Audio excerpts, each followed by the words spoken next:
El miedo a lo desconocido es algo que ha atemorizado al ser humano desde el origen de los tiempos. Desde la oscuridad cuando nos escondíamos en cuevas, hasta lo que puede hacer la tecnología que escape a nuestro control, nos ha perseguido por las noches y en nuestras pesadillas. Hoy hablaremos de eso, de nuestros peores temores. ¿Estáis preparados? Bienvenidos a lo de los libros. Bueno, pues vamos con este episodio dedicado al terror. Antes que nada, vamos a establecer un poco la movida, ¿no? ¿Vosotros sois cagones? ¿Se os dan miedo las cosas? Sí. A mí no. Aparte, tengo el tema que mi familia se dedicaba a hacer espectáculos de terror, entonces como que desde muy pequeñito se ha acostumbrado a todo, es verdad. Si nos lo dices ahora que estamos grabando. No sé, ya lo sabía. Sí, tiene el castillo del terror, claro, ¿no? Algo así. Mis abuelos y sus hermanos, cuando eran jóvenes, mi madre ya había nacido por eso, montaron túneles de terror por España. De hecho, fue de los primeros a hacer túneles de terror en discotecas y tal. Mi familia hacía eso. Yo de pequeñito veía a mi familia, a mis padres, a mis abuelos vestirse, caracterizarse con máscaras, hacían cosas con látex. Entonces, de pequeño como que estaba inmunizado. Entonces, el terror lo que más miedo me da es más la parte, por ejemplo, paranormal o el terror más humano. O sea, como el tema del terror, el horror humano, más que el de los fantasmas o el de los monstruos, porque tengo como esa inmunidad, pero... O sea, tú, de pequeño... Nos hemos ido mucho del tema, no vas a empezar, pero esto me parece interesante. ¿A ti de pequeño no te daba miedo que estuviera Freddy Krueger escondido en el pasillo? No, porque igual yo recuerdo a mi padre estar en casa probándose cosas, o mi madre, por ejemplo, que hacía aún hasta que se jubiló, hacía ropas y vestidos y máscaras de látex y tal para espectáculos de terror. Te recuerdo a mi padre, yo igual tener 5 años y él vestido de Michael Myers. ¿Tú tienes fotos de esto? Sí, pero tengo que buscarlas. Mis padres. Me he quedado loco ahora. Bueno, ¿y las pelis de miedo te gustan? Uy, perdona, Chavi. Sí, a mí me da miedo. Yo soy de los que, de susto más que... O sea, de esto que con la música te va envolviendo. Gin, gin, gin, y yo estoy así. Y yo sé que es mentira. Me pongo así. Y mi último truco para no ponerme así, para que la gente diga, mira, este señor aquí, ¿sabes? Sufriendo. No, hago como que miro, pero en realidad estoy mirando a otro lado. No, a la esquina del cine. Está bien. No, yo también soy... A ver, no te diría asustadizo. Pero me mola, me gusta el terror. Me gusta ir al Horrorland, me gusta ver pelis de miedo y me gusta leer libros de miedo. Aunque, esto supongo que a vosotros os pasa igual. La literatura... Pero esto es un tema. ¿La literatura os da miedo? O sea, no la literatura como ente, ¿no? La literatura. Creo que...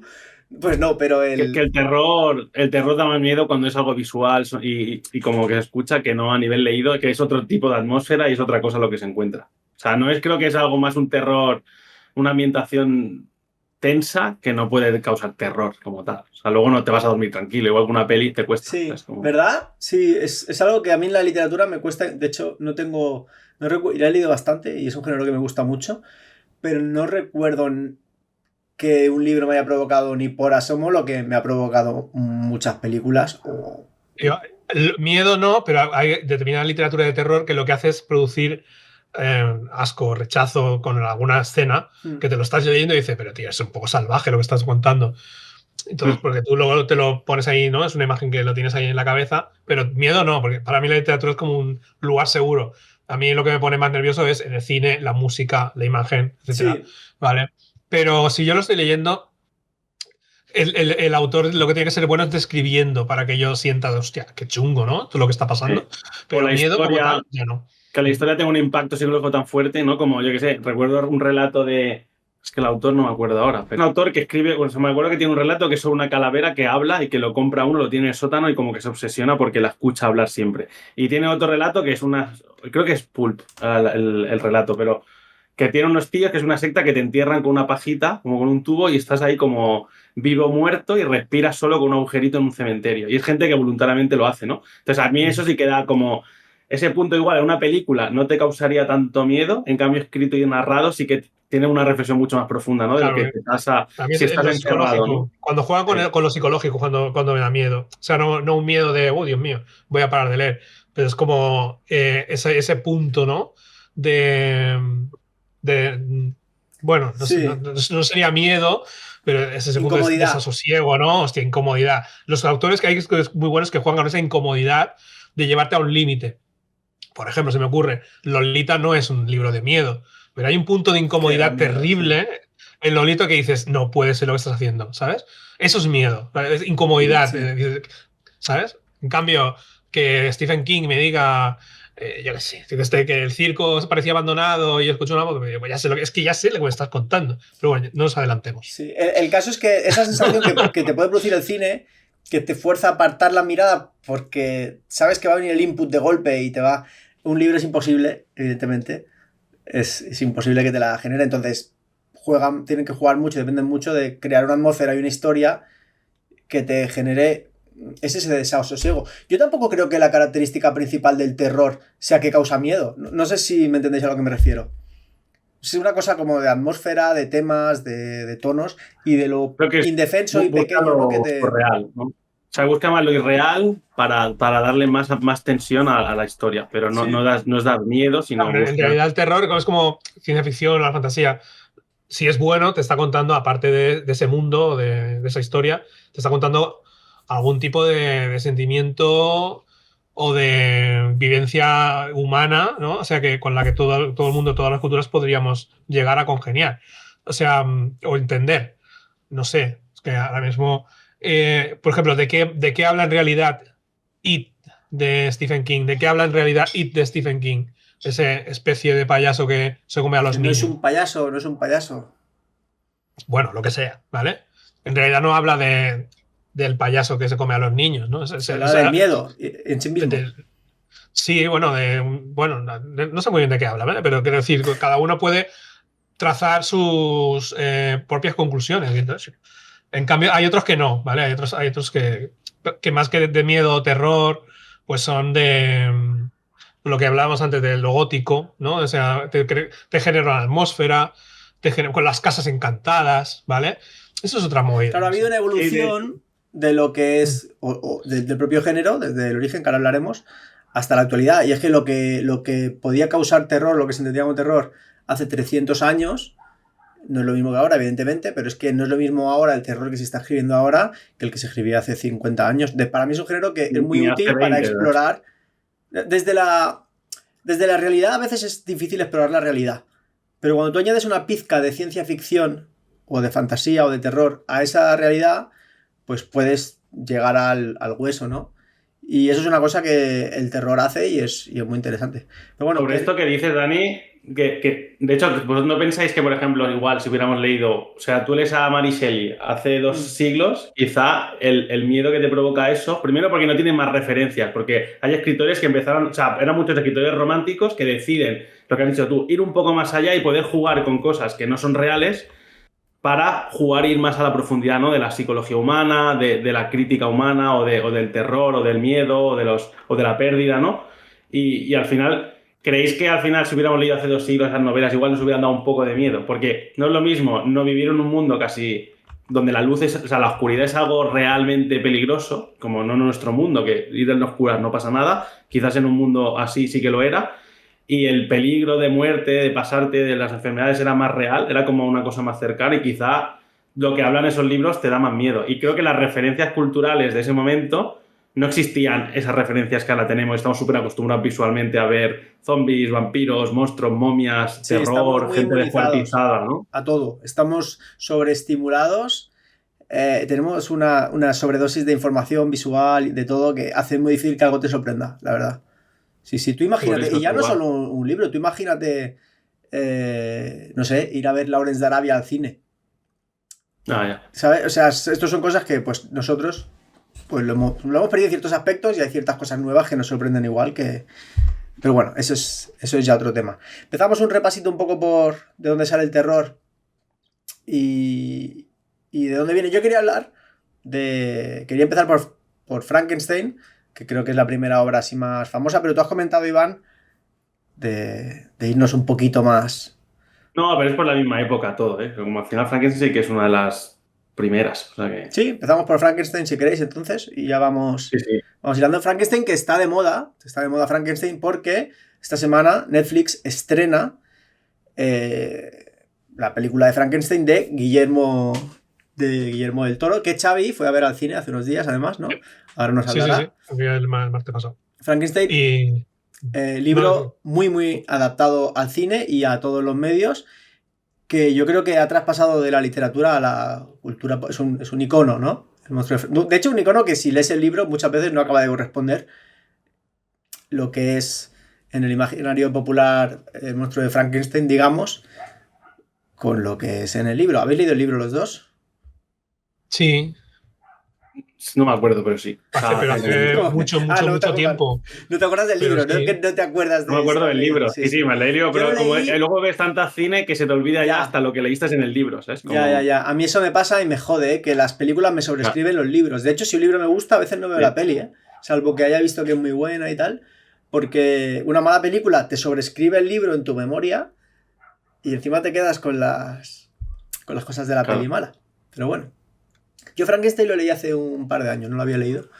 Creo que cuando anunciaron la peli del Toro, a lo mejor, dije, hostia, no lo he leído, voy a leerlo. No me acuerdo exactamente. ¿Tú sí, Xavi, también has dicho? ¿Hace mucho? Yo me lo leí hace mucho tiempo. Sí, o sea, algunas cosas digo, hostia, no es exactamente así en el libro, porque en la película se toman algunas licencias que son muy parecidas al libro, pero algunas no. ¿Hacen al monstruo con electricidad?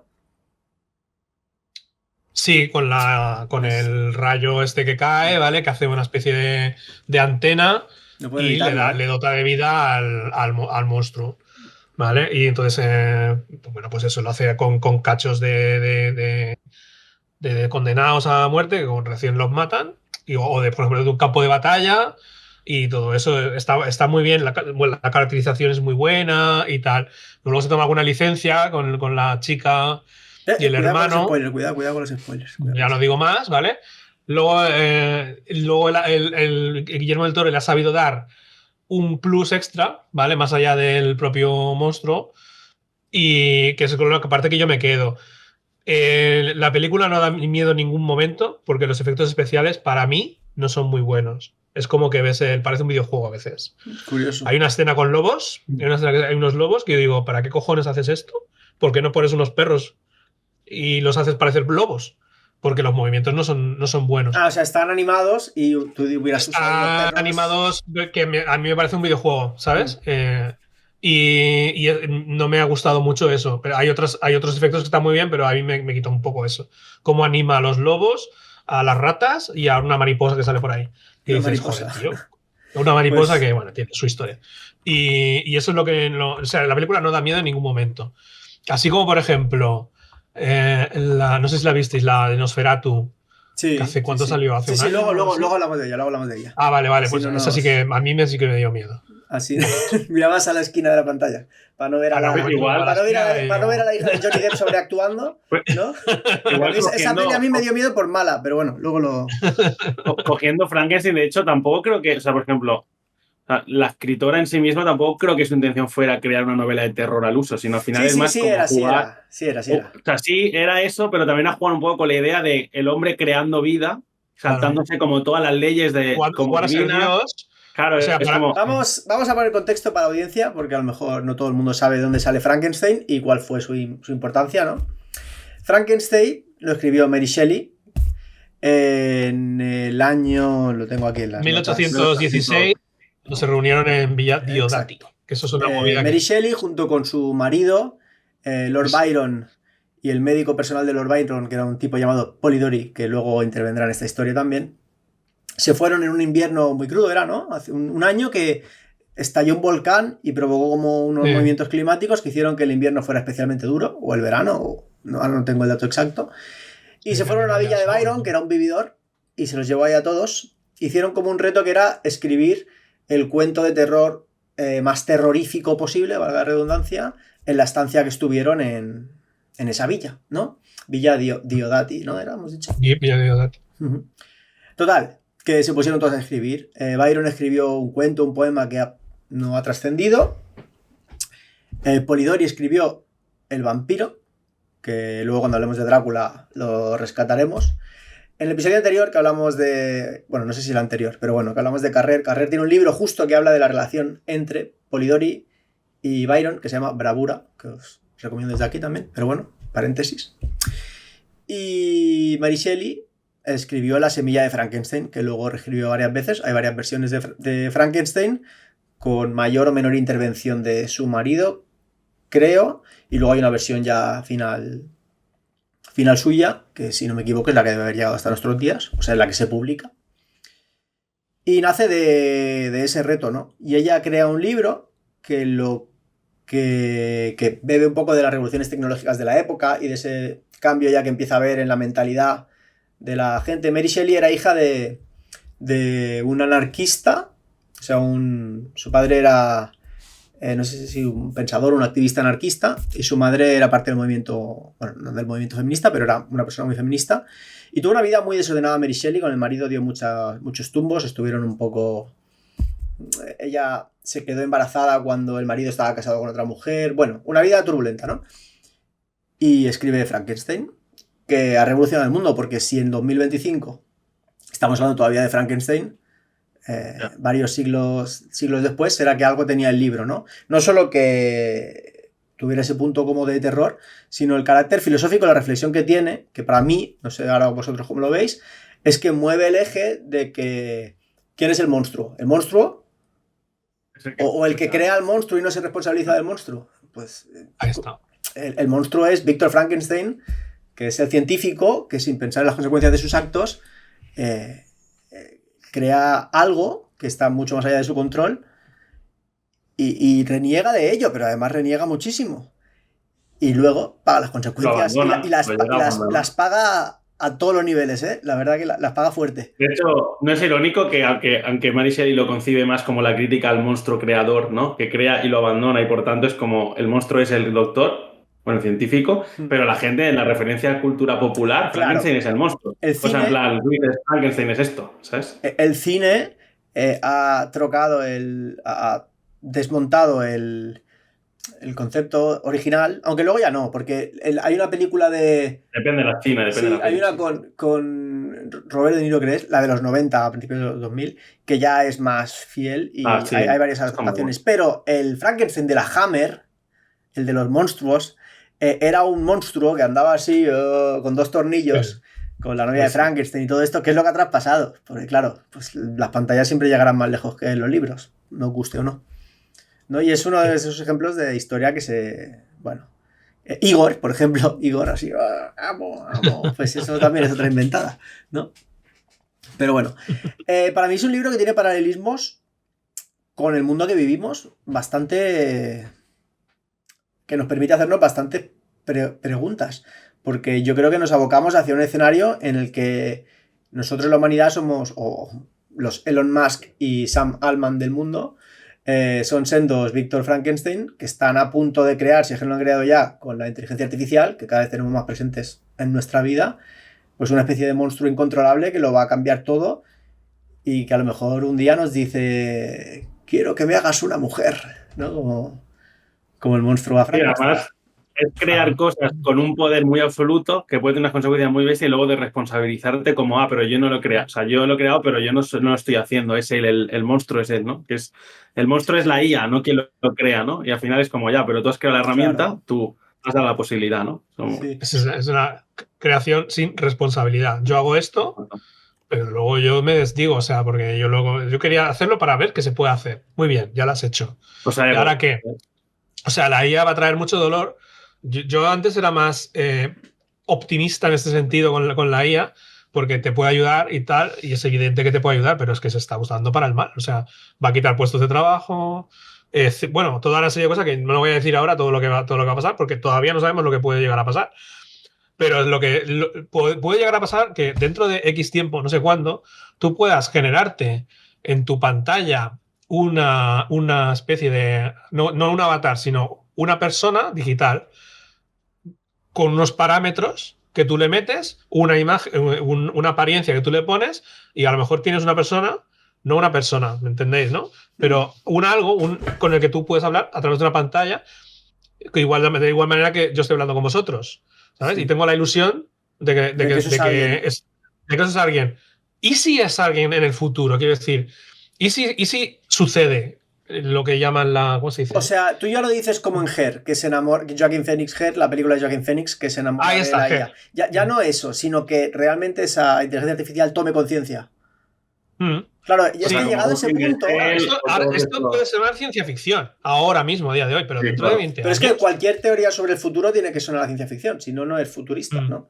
De hecho, eso que dices tú es Ghost in the Shell, ¿no? Que habla de todo este tema de la conciencia artificial en cuerpos humanos, incluso en cuerpos humanos biológicos, y cómo eso hace que al final se crea una vida misma, una identidad y por tanto un derecho, ¿no? A la existencia, un derecho a... Claro, o sea... En Frankenstein, ¿no? El monstruo, una vez creado, huye, ¿no? Y bueno, Víctor, ahora no lo recuerdo mucho, pero creo que Víctor, el científico, huye, ¿no? Como que le da un delirio y cuando vuelve el monstruo no está. El monstruo se ha ido. Él ha cerrado los ojos, no ha querido afrontar lo que ha hecho, ha negado su creación y el monstruo se ha ido y se refugia en el bosque y, si no recuerdo mal, como que espía a una familia y les deja como regalos y tal, y cuando la familia ve que es un monstruo... Como que se atemorizan y reniegan de él, ¿no? Y vive un viaje pesadillesco en el que él es parte de este mundo y se parece a nosotros, ¿no? Y habla como nosotros y piensa y siente, o al menos eso él cree, ¿no?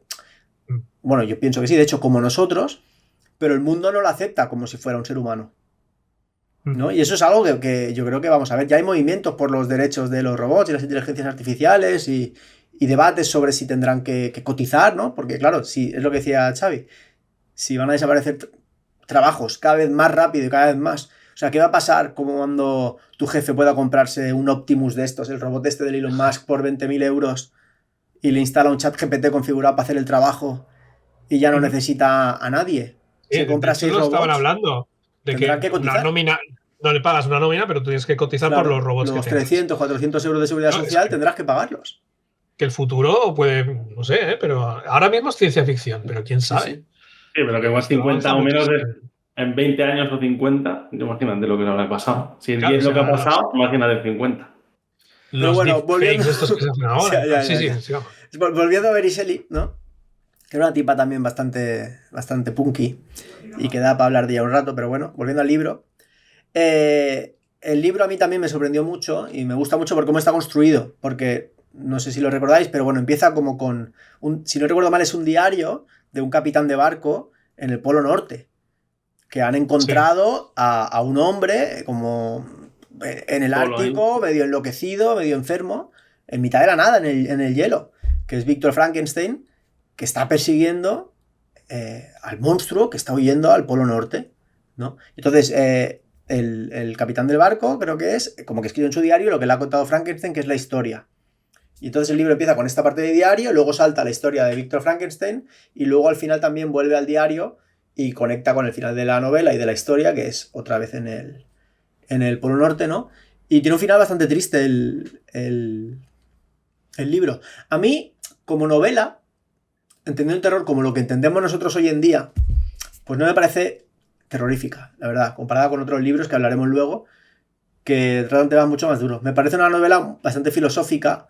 De hecho, el subtítulo es Frankenstein o el moderno Prometeo, ¿no? Que Prometeo, si no me equivoco, fue que le robó el fuego a los dioses, ¿no?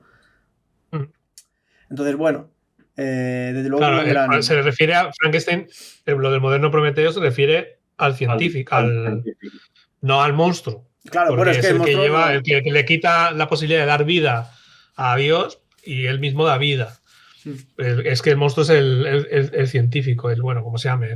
O el doctor, o bueno, el pavo este.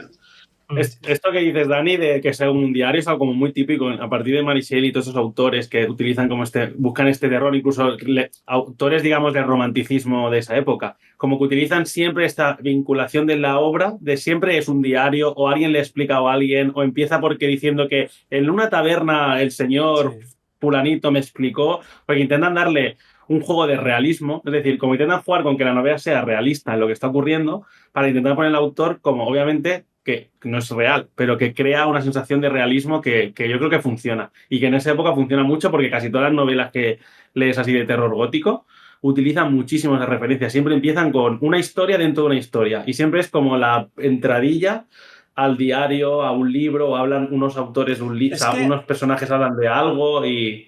No sé vosotros, pero a mí el terror en primera persona, y esto es trasladable incluso a los videojuegos, te cala mucho más, porque claro, a mí que me describas una serie de acciones, si el horror es personal, ¿no?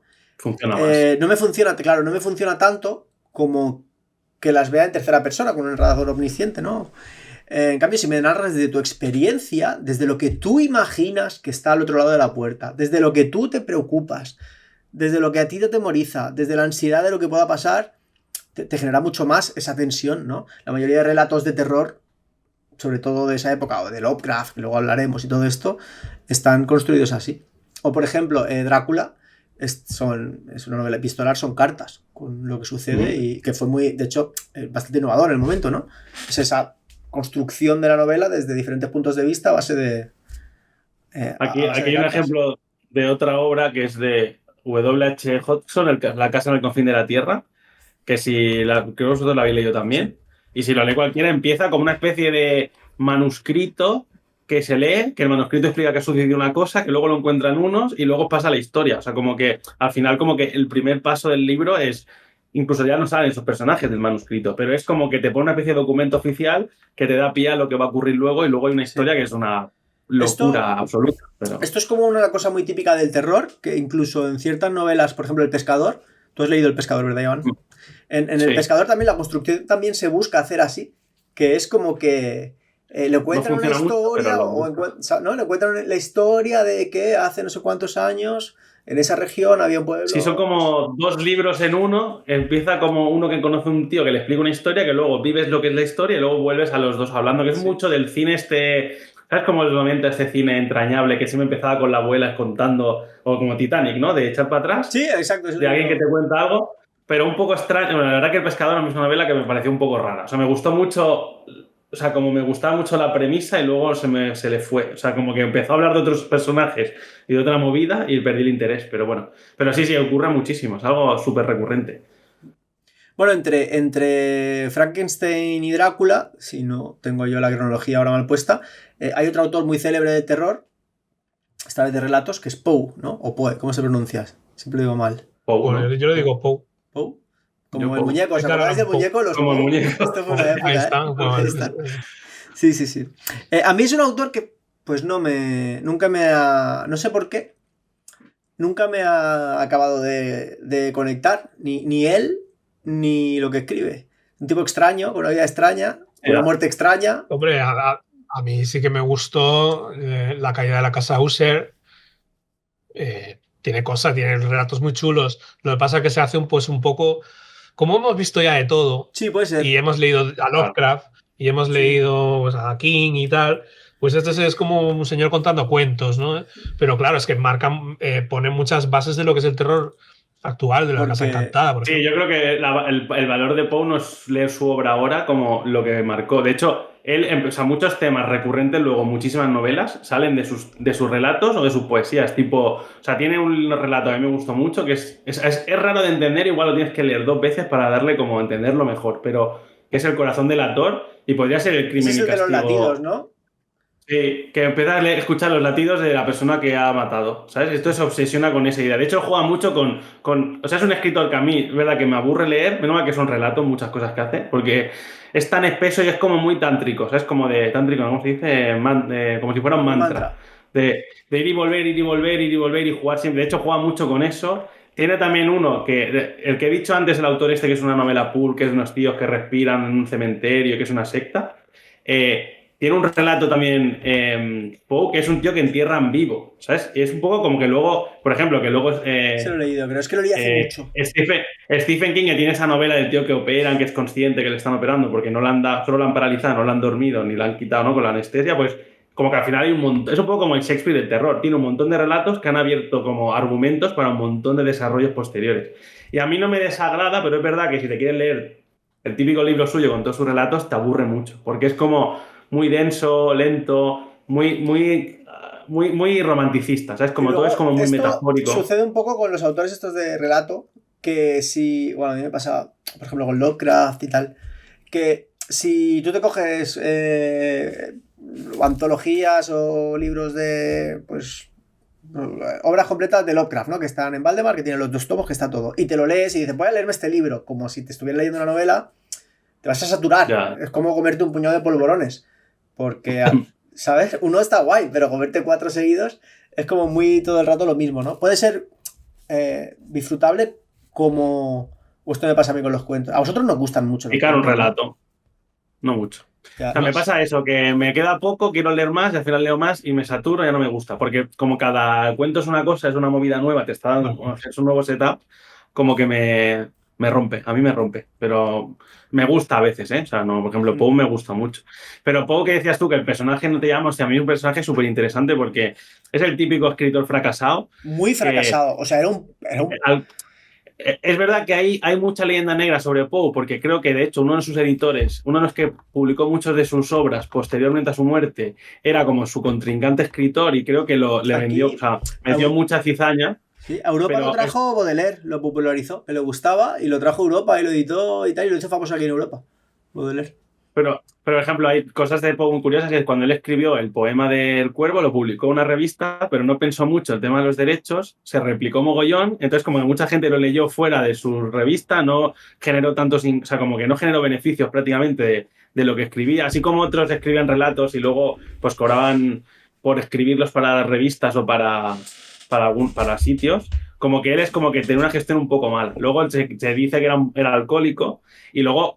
Creo que lo interesante de él es como... Bueno, es interesante porque es súper dramático, pero él se casó con su prima cuando él tenía como 27. Y era muy joven la prima. Y su prima tenía 13 o 14, algo así, sí, una movida, o 15. O sea, que se llevaban como más de 10 años, era como muy joven. De hecho, creo que 13, mira, lo cual ni 13, siquiera... Ella tenía 13 años y Poe tenía 27. Y se murió la chavala, se murió la chica de tuberculosis y el Poe se quedó de Lulu. Y sí. Esta es la historia. Entonces bebía mucho, jugaba... O sea, era un... De hecho, creo que dicen que cuando murió su mujer, como que escribió, no sé qué relato escribió en base a eso. Y de hecho, muchos de sus relatos hablan de la pérdida de la gente querida, de la soledad, o sea, de la soledad cuando tienes algo malo. O sea, es como... Y luego cómo murió es como que, no sé si sabéis la historia, pero se lo encontraron, o sea, como que lo encontraron él como drogado o en mal estado, con una ropa que decían, bueno, eso es una cosa que se decía luego, que la ropa no era ni suya o que estaba con mal estado, que estaba como ido y murió al poco, y que igual iba borracho o iba o drogado o lo que fuera, y como que ni siquiera se acordaba muy bien de quién era. O sea, que es como que incluso toda su vida es como muy oscura, incluso yo creo que el tío, pues no... O sea, se nota lo que escribe, ¿eh? ¿Creéis que era un tipo divertido? O sea, Mary Shelley era una... Seguro. Pero no Poe, ¿vosotros creéis que Poe era un tío, ¿sabes? No, como que te reías.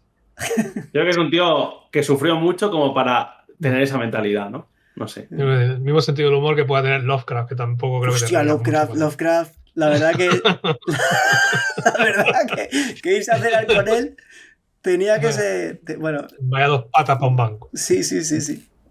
En fin, pero ¿no crees que hay mucha relación entre autores de terror y esta locura? Por ejemplo, hay otro autor que no es muy conocido, que se llama Clark Ashton Smith, ¿vale? Que el tipo escribía...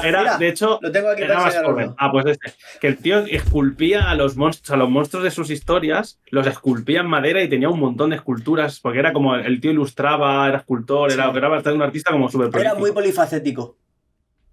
Pero es como que la movida era... Bueno, me lo guardo para luego. A mí me gusta mucho este señor. De hecho, pensaba que no lo conocíais y me he sacado los dos libros para enseñaroslos. Qué envidia ver tus libros de Valdemar. Qué envidia ver tus libros de Valdemar, porque yo... Aquí hay dinero. ¿Os acordáis que el otro día puse en pantalla el librito de Los Cantos de Maldoror? Sí. ¿Vale? De El Conde de Lautréamont, edición deluxe de Valdemar. Pues leyendo en el metro, dicen... En el tren, camino al trabajo, dicen, no, que hay que cambiar el tren porque este se para aquí, no sé qué, hostia, salgo, no sé qué, pongo el otro tren, y digo, no, me dejé el libro guapísimo, que ahora mismo estará en un tren recorriendo... Vale, chicos, tenéis abajo el PayPal para hacer donaciones para que Xavi... Y digo, no... O si alguien se encontró un libro en el tren... Es de Xavi. Hostia, Xavi, de todos los libros... Esa persona que luego coja, que entre en el tren y vea un libro y un paraguas, por cierto.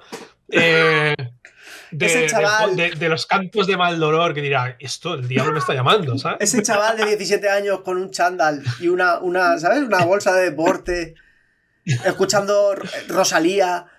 En fin. Bueno, la vida es muy... Yo nunca he perdido un libro así que me haya jodido perderlo, creo, ¿eh? O sea, siempre que diga... jodido, ¿eh? Yo he dejado estaba ya en el momento, pero... Estaba en el canto 6. Estaba ya acabando, casi. Me quedaba. Luego, el libro además tenía un extra que eran las cartas y no sé qué, toda la obra del conde este, pues a tomar por culo. Ya no. Y no me voy a gastar otra vez 30 pavos. Porque me gustó mucho, pero me gusta más el dinero en la buchaca. La Renfe, la Renfe, tío. El verdadero monstruo, el verdadero terror. Ahí está, el terror. El Rudalías. Bueno. Bueno, volvamos a Drácula, que no hemos hablado de Drácula. Drácula, sí. Que es de donde... no, estábamos hablando de Poe, ¿verdad? Sí, pero bueno. Eso, a mí es un autor que nunca me ha acabado de conectar del todo, pese a los personajes. Es innegable su influencia, eso sí que... Pero a mí no sé por qué no... Veo que vosotros tampoco... Hay gente muy fan, ¿eh? Muy fan. Pues yo creo que es de la figura gótica detrás de Poe y del rollo gótico, ¿no? Sí, que es la gente muy fan de lo gótico. ¿Sabéis estas fotos que pone Edgy del 2000 Starter... Emo del 2000 Starter Pack, ¿no? Y saldría sí. La cara de Poe, ¿no? Saldría un flequillo... ¿sabéis? Evanescence, ¿no? Un poco esto. Sí, hombre, la diferencia está entre que yo creo que Poe no fingía ser un tío trágico y la gente finge ser Poe, ¿sabes? Pero como que es parte de un imaginario, ¿no? Tim Burton y Edgar Allan Poe está ahí, es parte de eso. Sí. A mí me gusta el Poe ese que sale, no me acuerdo de la serie, ¿cómo se llamaban? De estos que eran 5 superhéroes, así como muy oscuros, y él era el del hotel. Esto es un libro. Esto es Carbono Modificado. Ahí está. Esto es un libro, es una saga, son 3 libros. Superhéroes, claro. Sí, Carbono Modificado, pues el del hotel. Vale. Richard Morgan se llama, lo tengo aquí abajo, creo. Sí, pues ese personaje está basado en Poe y ahí me cae simpático. No lo tengo aquí. Sí, están guays esos libros, son entretenidos, la verdad, me gustó. Bueno, cerramos a Poe entonces, vamos con algo más. Cerramos a Poe. Venga, va. Adiós, Poe. Hemos hablado antes de Polidori, y Polidori... no es muy conocido en el mainstream porque Drácula saltó al cine y a la cultura pop.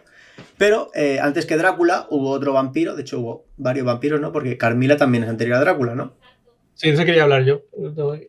Que es Polidori. Polidori, que era el médico de Byron y que también escribía. Y que en ese retiro que hicieron en la villa, en ese invierno que hicieron el reto de escribir, pues escribió y acabó, es el único que lo acabó en el sitio, de hecho, creo, El vampiro, que es el primer libro que establece ese vampiro como aristocrático, ¿no? Como yo no lo he leído, conozco, pero no lo he leído.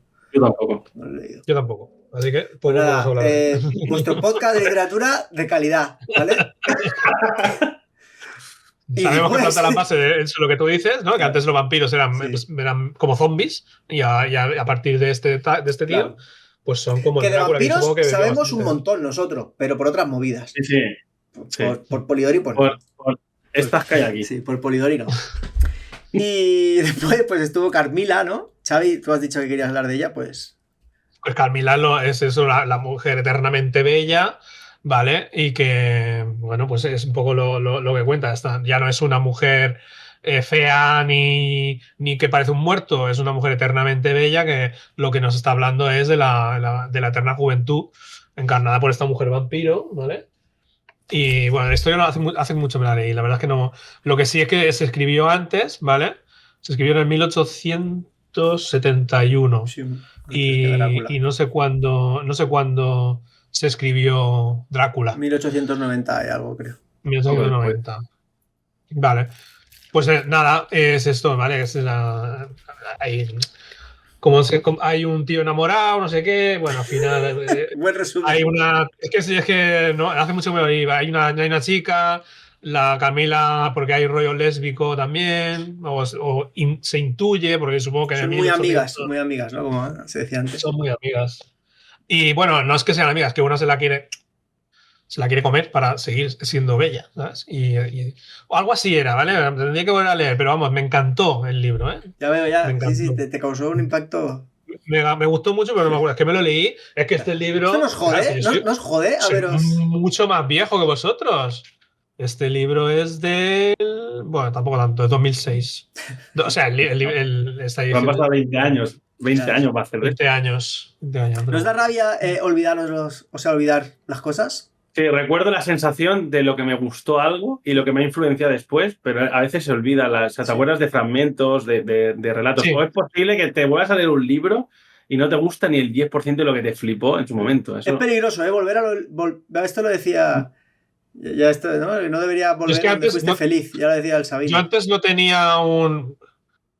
Lo que hacía era, pues a lo mejor leer mucho y luego confundo libros. Y no es como ahora que intento llevar un poco un registro, eso me lo enseñaste tú, Dani.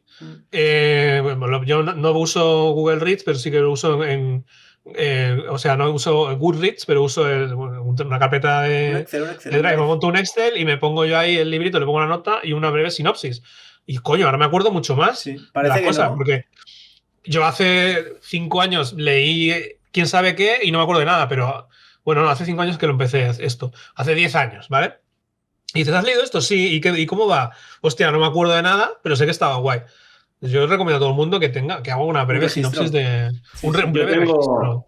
Yo tengo una libreta desde el 2006, de hecho, ahora que decía 2006, donde apunto todos los libros que leo desde 2006. Y lo empecé a hacer porque me gustaba mucho, de hecho, es que no la tengo en una habitación. El próximo día la enseño en el episodio. Y la libreta está hecha mierda, pues ya 20 años conmigo. Y lo que solo apunto es el autor. Ahora me da pena que no apunto una sinopsis como hacéis vosotros. Apunto el nombre, el autor y el año en que me lo leí. Y si, por ejemplo, me gustó mucho, pongo una estrella, que es como pero tiene que ser algo que me ha flipado. O sea, no que solo sea un buen libro, entonces no le pongo nada. Simplemente es una estrella para que sea como el libro que me ha marcado o me ha parecido como algo excepcional. Ya está, no hago nada más. No, yo pongo el libro, el autor, la nota que le pongo y si lo que me obligo a hacer es una valoración en caliente. Acabo el libro, ¡pam! Vale, para tenerlo tú ahí... para que luego no me influya. No, el libro es muy bueno y al final digo, no, o sea, esto es lo que me pareció. Y hay libros que me ha parecido una puta mierda y luego me dicen, no, el libro es muy bueno. Digo, a ver qué opiné yo. No, este libro no me pareció bueno. Pues bueno, ya está. Hasta aquí este breve... ¿De qué hablábamos? Ah, sí, de los vampiros. Bueno, que sí, que para que os penséis que sabemos de libros, hemos nombrado a Polidori y a Carmila, para que nadie pueda decir, es que es el primero vampiro, porque hay un... Bueno, pues ya veis que sí, sabemos. Ahora vamos a hablar de que todo el mundo conoce, que es Drácula, ¿no? Investigando para el episodio, Drácula es el personaje más adaptado en el cine ever. O sea, hay más películas... En el cine, videojuegos y... Hay más películas de Drácula que de nada en la vida. De nada, que de los Vengadores. Y no cobra la familia Stoker. La familia Stoker... libre, ¿no? Hay una historia con esto. Ah, no sabía, ¿eh? Claro. Bueno, Bram Stoker escribió Drácula. Bram Stoker era... Es que es terrorífico todo. Funcionario de Hacienda. En Dublín. Me cuadra con Drácula. Y estuvo ahí como en un castillo. En el castillo del departamento. Esto no sé si es verdad. Me lo contaron en un tour cuando fui a Dublín. En el castillo de... Hay un castillo en Dublín y se ve que estaba ahí la sede del departamento.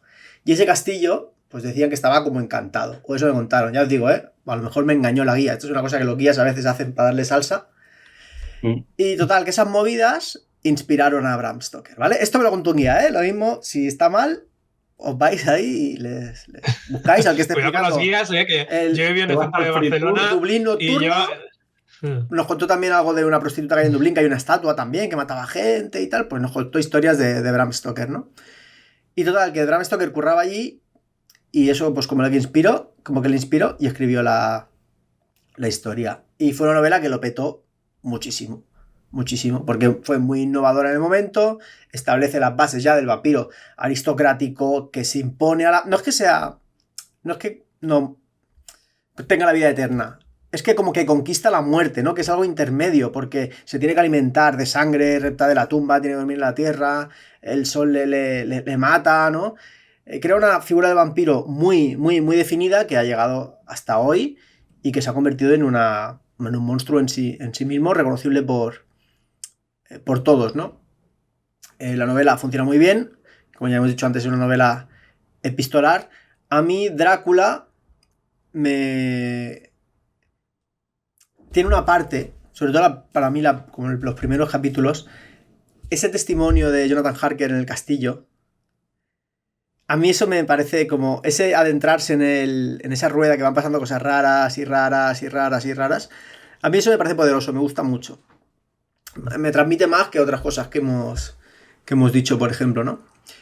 Y luego, bueno, pues el final, a ver, es famoso, pero bueno, no vamos a decirlo por si alguien no lo ha leído, que es una novela interesante de leer, que no os penséis que porque sea un clásico, igual que Frankenstein, que porque sea un libro de antiguo, porque la gente a veces que lee género o que solo lee terror o que le gusta mucho leer terror, a veces te alejas un poco de ciertas cosas más antiguas, ¿no? Drácula es un libro que se lee muy ágil y que engancha y que está escrito de forma bastante, no quiero decir moderna, pero que no se siente como un... Sí, el formato de las cartas y tal, que siempre tienes el punto de vista de cada personaje. Para mí está muy bien. Y luego que como que hay una progresión en la tensión del libro, o sea, como que cada vez es más oscuro. Y eso también es bonito porque es como que cada vez estás más metido en la historia y te la crees. O sea, te la crees en el sentido narrativo, ¿sabes? Porque cada vez es como que va construyendo un relato más profundo, oscuro y peligroso. Y yo creo que es algo que cautiva, aunque sea un libro denso, o sea, denso es, pero que se lee súper bien. Sí. Drácula creó mucha escuela y de vampiros hay muchos otros libros y muchas películas y videojuegos y juegos de rol y de todo. Y sin Bram Stoker no hubiéramos tenido Crepúsculo, por ejemplo, ¿no? Claro. Gracias, Bram. Gracias, Bram Stoker. Bueno, ni Vampiro la Mascarada, ni Vampiro la Mascarada, ni Toreadores, ni Gangrel, nada. No, también no olvidemos al creador de Soy Leyenda, que aunque el cine adaptó como eran zombies, es verdad, eran vampiros. Es una novela que ahora la lees y cuesta mucho o sea, para mí es incluso bastante mala, o sea, como novela.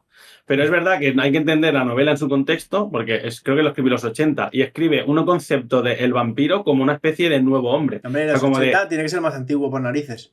No. Porque en los 80 ya había escrito Stephen King Salem Slot. A mirarlo. No me acuerdo, el 70 y pico, el 70 y algo, ¿no? Salem Slot es como la segunda o tercera novela de Stephen King. Igual es anterior, no me acuerdo. Sí, yo creo que sí.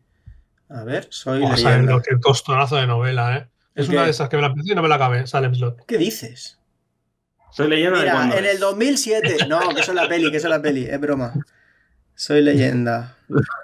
Tampoco hubiéramos tenido Blade de la Marvel. Sí, es verdad. ¿Cómo es? Ni a Santiago Segura, vampiro, entonces, claro. Claro. Richard Matheson, escrito en el 64. En el 64, no. Abierto hasta el amanecer, tampoco. Hoy abierto hasta el amanecer. No, en el 54, perdón, año 54. Me cuadra más. Pero bueno, me refiero que el libro es bastante. Ahora lo lees y, hostia, menos mal que es corto lo que piensas, pero es la creación de un paso más de el vampiro como alguien que se infecta de algo y a partir de ahí lo utiliza como algo bueno y como algo malo. O sea, es un monstruo y a la vez que es un nuevo hombre, ¿no? O una nueva mujer. Richard Matheson luego hizo mucho, también escribió mucho para cine, creo, ¿no? Pero tiene una colección de relatos de terror que sacó Gigamesh que se llama Shock, que hay algunos bastante chulos, otros no tanto. Y escribió también, puede ser, uno de un hombre que se va haciendo pequeño y tiene que luchar con unas arañas. O estoy yo flipando. Voy a buscar. Bueno, sé de lo que estaba hablando. Sí. Bro. Que sí. Richard Matheson. ¿El hombre menguante o algo así? No sé. Menguante. Mira, chavales, que no estoy loco. El hombre menguante. El hombre menguante es una novela de ciencia ficción del escritor estadounidense Richard Matheson, publicada en el 56. Se ha adaptado a una película 2 veces, El increíble hombre menguante. Vale, la película, pero esa no es de Brad Pitt, ¿no? Mira, es un tipo que se impregna de radioactividad y se va haciendo cada vez más pequeño y se encoge a un ritmo de 3,5 milímetros por día. ¿Qué pasa? Que al final se hace tan pequeño que le atacan los bichos y los monstruos y los insectos, ¿sabes? Y claro, vale. Pero tú piensas, ¿no? Y ahora voy a dar la paranoia, ¿eh? Tú piensas, sin haberlo yo leído, ¿eh? Esto lo vería yo en un reel o algo, pero me ha sonado. Tú piensas, vale, tú te vas haciendo cada día más pequeño. Hay un momento en que tu gato es una amenaza. Hay un momento en que un colibrí es una amenaza. Hay un momento una gota de agua en que una gota de agua o una araña es una amenaza. Pero tú sigues reduciéndote. ¿Hasta dónde llegas? ¿No? Pues eso es lo que ahonda la novela. Y el Matheson que era un paranoias, con lo de Soy Leyenda también ahonda ese. Y yo creo que es algo como consecuencia de esta paranoia del mundo posnuclear ya, el mundo ya después de Hiroshima y Nagasaki y la posibilidad de una guerra nuclear, ¿no? Y este miedo y estos... Que es el miedo a la pérdida. Si miras Soy Leyenda, es el miedo a la pérdida del control, porque o sea, es que la película, a ver, no es una mala peli o buena, no sé, es entretenida, pero es que no tiene nada que ver. Por si creéis que tiene algo que ver, no tiene absolutamente nada que ver, porque Soy Leyenda va de el último hombre que no está infectado con un virus que le hace vampiro. O sea, es literalmente de que va el libro y cómo sobrevive él a gente inteligente que intenta buscarlo y juega mucho con la dicotomía esa de quién es el monstruo. Claro, el monstruo ya es él, porque él es el último humano, paralelismo, ¿no? El último humano en un apocalipsis zombie. El mundo ya no es del humano. Si tú eres el último, tú ya no eres el dueño del mundo. O sea, tú eres el intruso en el mundo de los zombies. O tú eres el intruso en el mundo de los vampiros, ¿no? Y el libro acá, pues que él se tiene que enfrentar a la realidad de que la nueva sociedad o lo que rige ahora ya no es lo que él defiende, no es él paseándose con un rifle buscando personas. Es que existe esta otra cosa que ha tomado el control del mundo y ya no es lo que tú conocías. Y tú ya no eres parte de ese mundo, ¿no? Sí. Está bien, tiene una lectura interesante detrás. El mundo del terror, si hay algo que me da extremada pereza, son los zombies, tío. Uy, pues hay la película esta me parece interesante, pero me da tanta pereza porque es un monstruo tan carente de interés. Se lo ha comido el tropo, ¿no? De el verdadero monstruo somos las personas, no los zombies. Es como que creo que cuando coges 28 días después, que para mí es un peliculazo, y que juega mucho con es un súper costumbrista y súper realista, y al final juega con qué pasa en un grupo de seres humanos en un contexto como está pasando de que hay zombies. Yo creo que era la gracia, ya está demasiado sobreexplotada, ya no tiene sentido. ¿Habéis visto jugar más. 28 años después? Malísima. A ver, 28 años después tiene un primer tercio maravilloso. Sí, y luego... Pero el primer Pero le pasa igual a 28 semanas después. Y 28 semanas es horrible. 28 semanas es horrible. Los primeros 2 minutos es brillante. Genial. Como cine. Sí, y después una puta mierda película. Pues lo mismo. Creo que porque el director original hizo la intro y el resto no lo hizo el mismo. Sí, la segunda no es del Danny Boyle. La de 28 años creo que sí, ¿no? O está escrita. No, está escrita por Alex Garland. Que es el de Civil War, el de... Sí. El de Ex Machina también es suya, creo, como director, ¿no? Ex Machina es una peli que yo recuerdo muy buena.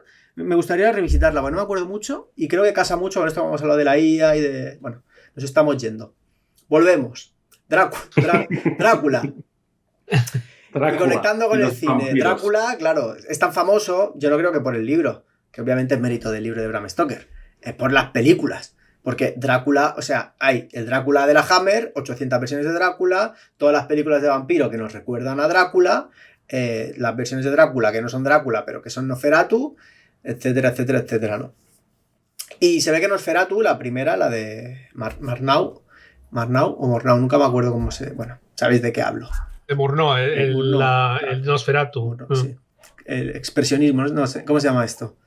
Bueno, el expresionismo abstracto alemán. Expresionismo alemán, exacto.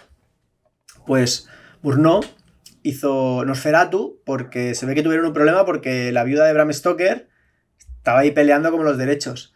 Y a mí me de las perras. Claro, y tuvieron una historia. Sí, mira, vamos a investigar a ver cuánto dinero tuvieron que pagar. Claro, es lo que me preguntaba, porque si hay algún personaje utilizado hasta la náusea en todo tipo de productos es el Drácula. Claro. Drácula y Frankenstein. Y claro, no le querían pagar y por eso le pusieron Nosferatu y el Conde Orlok. Y esa es la movida. Luego yo supongo que llegaron a algún acuerdo y que los derechos acabaron caducando, porque de esto ha pasado mucho tiempo, y Drácula ha pasado a formar parte del imaginario popular. De hecho, lo que decía antes Xavi, que se estrenó el año pasado, la de Nosferatu. Y no sé, ¿a vosotros? ¿A ti te gustó, Xavi? A mí me gustó mucho. Me parece increíble que no te haya gustado. Yo no la he visto. El personaje del Conde Orlok es que va, es un chemiche que flipas. Yo, siendo yo, sí, eso es verdad, un supporter.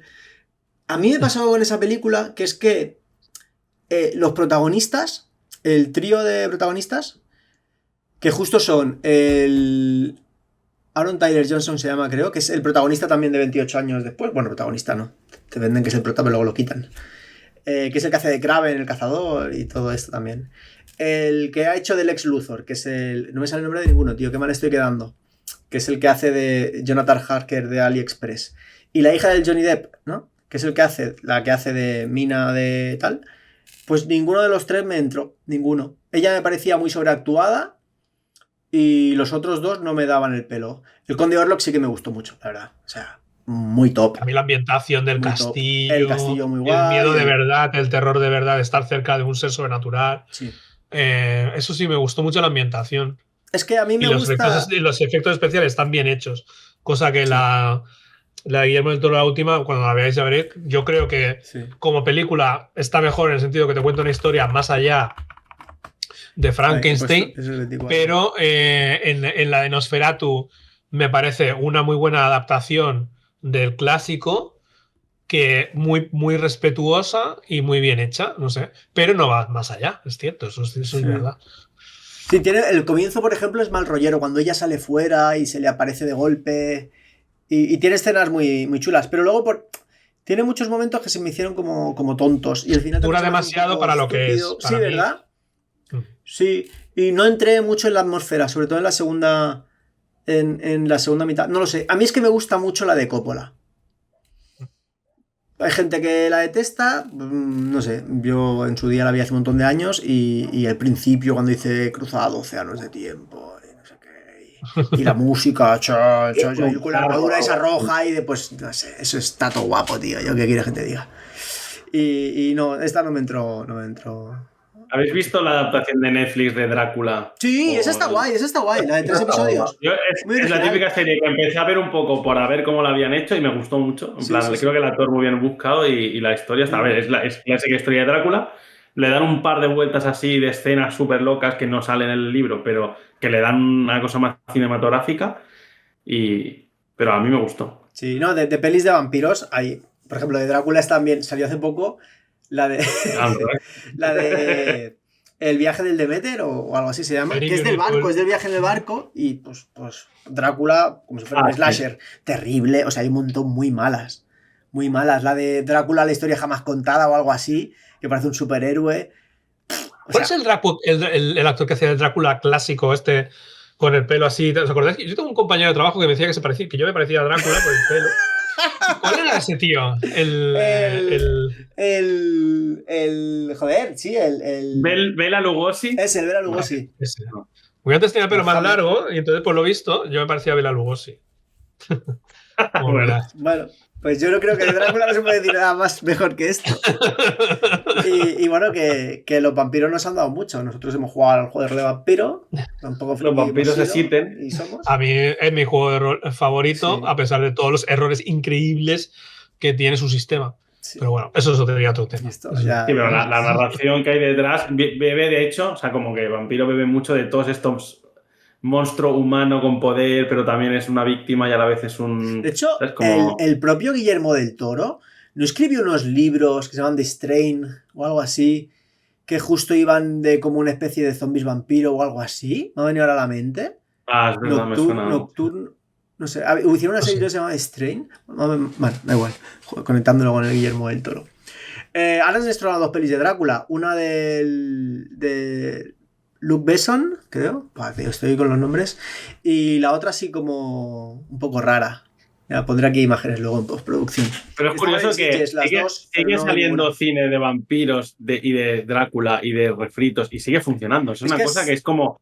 Está ahí súper anclado en todo y creo que también porque es un personaje que juega entre el ser humano y el monstruo y da muchísimo juego psicológico, emotivo, emocional, todo. ¿Sabes? Claro, el vampiro, ¿no? ¿De qué se compone un vampiro? Un vampiro es una persona que ha muerto, un humano. No está vivo, era un humano que ha trascendido, ¿no?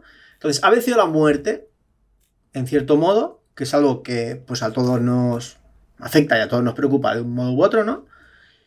Y eso es muy, muy poderoso. Y además, una vez ha vencido la muerte, tiene que alimentarse de la vida. Se convierte en una especie de parásito, ¿no? Que te tienes que alimentar de la sangre de otros para mantenerte tú vivo, porque tú ya no tienes derecho a estar en este mundo. Solo te puedes mantener mediante el expolio. Es el vampiro, el capitalismo, ¿sabes? Tú tienes que ir a una persona inocente y sacarle la sangre para mantenerte vivo. Entonces, claro, hay una serie ahí de planteamientos, de dudas, de aspiración, ¿no? Todo el mundo ha coqueteado con la idea de, ¿no? Oye, pues no está tan mal, yo sería un vampiro. La pérdida de humanidad, ese factor en el que tú pasas los años, claro, tú te conviertes en vampiro en 1700. Pues en el 1800 no queda nadie. Tus padres muertos. Y el mundo cambia tan rápido que entonces, mentalmente sigue siendo un humano. Entonces, claro, tú te deshumanizas. Claro. Tú, según la gente va muriendo, y cada vez eres más bestia y menos hombre, ¿no? Entonces, ¿la vida eterna para qué? ¿Seguro? ¿No? No sé. Claro, entonces hay muchas preguntas que se pueden hacer a partir de ahí que son muy interesantes. Luego, la verdad que las películas y la literatura no siempre las exploran, pero de fondo están y yo creo que la fascinación... Pero si a vosotros os dieran la oportunidad de la vida eterna... Sí, ¿vale? yo firmo. No, tú firmas, a pesar de que pudieras ir perdiendo humanidad con el tiempo, o claro. Sí. Se dice, vale, vas a tener la vida eterna, pero cada vez vas a ser más cruel y vas a ver a los humanos como... Yo lo pienso así, ¿eh? Cuando te haces mayor, cada vez la vida es más... O sea, cada vez que creces y vives más, pierdes a más gente. Cada vez estás más solo en el mundo. Y de hecho son las cosas que pasa con la gente mayor. Imagínate eso multiplicado por la eternidad. O sea, creo que ahí llegaría un momento ¿Podrías hacer otros vampiros?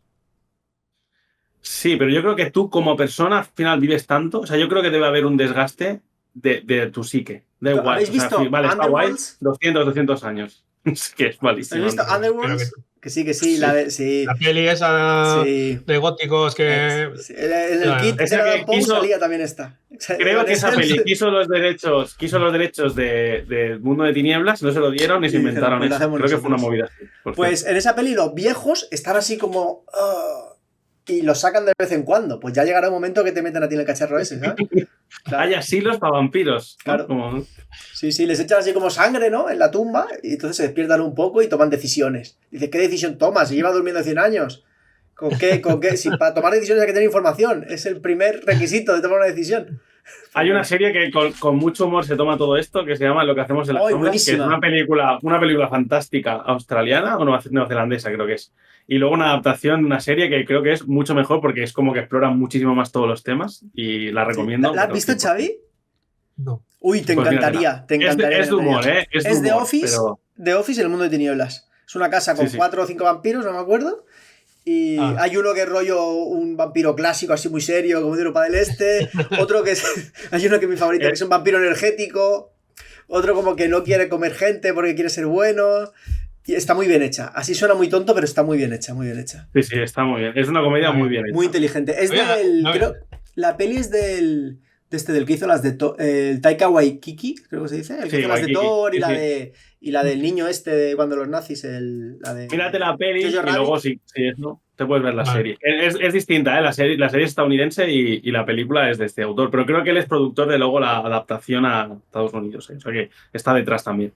Sí, muy divertido. No había una serie, no me acuerdo muy bien, de un vampiro que hacía vida humana por la noche porque hacía de policía o algo así. Sí. Una serie. Buffy era médico. No, hombre, no. Uy, y True Blood. Buenísimo. True Blood no está tan mal. Buenísima, yo la vi entera. Debo reconocer. Sí. Es entretenido. Buffy Cazavampiros estaba guapa, tío. Con el Spike, el vampiro ese rubio, ¿os acordáis? Hay gente muy fan de eso, sí. Bueno, claro que después podemos hablar de Anne Rice y todo lo que es las adaptaciones más modernas de más el romanticismo del vampiro detrás, o de romanticismo o de romántico. Sí, recuperan un poco de esa idea. Yo era muy fan de Anne Rice en su día, pero no, hoy en día reniego un poco de su literatura. Pero es verdad que ha generado un imaginario muy bonito de ese vampiro, ¿no? Con la entrevista con el vampiro. ¿No iban a hacer una adaptación nueva, una serie que hubo polémica por los actores? La entrevista con el vampiro. Sí. Me suena, pero creo que se quedó en nada, ¿eh? ¿Sabéis qué? Yo creo que no he visto la peli entera esa nunca. Que he leído el libro, pero creo que la peli no la he visto entera. Está bien.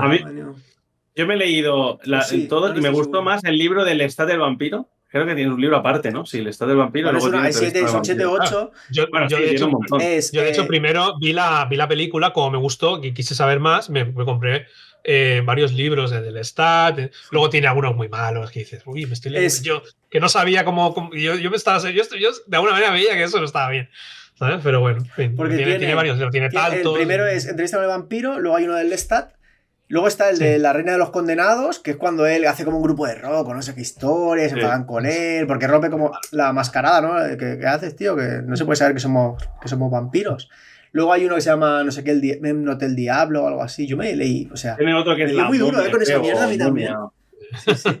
Bueno, al final creo que tuvo una influencia muy bestia en los 90, 2000 a mucha gente, y de hecho, como a nivel de cultura urbana y todo, ¿eh? O sea, creo que marcó... O sea, Anne Rice, vale, te puede gustar menos ahora un libro suyo, pero... Poca gente y escritores dejan influenciar una generación como hizo ella, ¿eh? Incluso a los juegos de rol, al cine, De hecho, Underworld vive de Anne Rice y de toda esta idea, ¿no? La temporadita, vosotros no la visteis porque erais muy jóvenes, pero la temporadita de, por un lado, Anne Rice y por otro, la película de Matrix. Las gabardinas. Con las gabardinas, que era para vernos. Tú llevabas gabardina de esa, Xavi. Hombre, claro, tío, claro. No, me lo creo. En Barcelona había una discoteca gótica. Ahora llega a ir. Había una discoteca gótica que no me acuerdo el nombre en Barcelona, que la peña iba así. Y yo igual tenía 18 años, empezaba a salir. En Barcelona igual pasó desapercibido, pero yo es que vivía en un pueblo.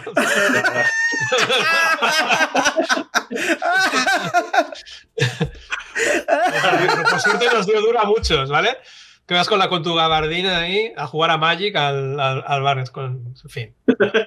Todos tenemos un pasado. Pues venga, vamos a pasar página de los vampiros. Sí. Y nos vamos a un vampiro existencial llamado... Vampiro energético. Llamado Howard Philip Lovecraft. ¿Habéis visto la foto esta de Lovecraft de pequeño? ¿De Lovecraft de pequeño, no? Vestido como de niña. No. Pues lo voy a enseñar. Se ve que en esa época los niños y las niñas Lovecraft Babies se les vestía como parecido. Y hay una foto muy curiosa. Este es H.P. Lovecraft. ¿Lo estáis viendo? Sí. Vale. Este es... Joder, Google. Esta cosa de aquí es H.P. Lovecraft. ¿Qué os parece? Pero por favor, qué cuco. Llama a los servicios sociales. Qué cuco. No está bien. No está bien. Arroba policía. O sea, no. Bueno, Lovecraft es otro de esos autores que ha sido devorado por la cultura pop, ¿no? Casi todo el mundo sabe quién es Lovecraft. Quizás no tanta gente lo ha leído. Porque además se produce una dicotomía, que es que no todo el mundo le gusta cómo escribe Lovecraft. Hay mucha gente que se hace muy de hecho. Sí, hay mucha gente que opina que escribe mal por la sobreabundancia de adjetivos. Sí. Pues para mí es un estilo muy válido. Sí. Tú sabes que estás leyendo Lovecraft. Sí. Bueno, pues esta... A mí no escribe tan mal. No, a mí me gusta mucho, Me mete en un mood que es el de leer a Lovecraft, claro. Si lo haces tú, José Luis, de Zaragoza, pues quizá ya queda un poco tal. Pero bueno, Lovecraft pues creó una cosa, ¿no? Y es lo que él buscaba transmitir. Bueno, vamos a setearlo un poco, ¿no? Lovecraft es un señor que nace en Providence, Nueva Inglaterra, y como reza su epitafio, no sé si sabéis cuál es, que pone que Providence soy yo. Y en la tumba de Lovecraft, situada en el cementerio de Swan Point de Providence, se leen las siguientes palabras. I am Providence. ¿Y cuál es la importancia de esto?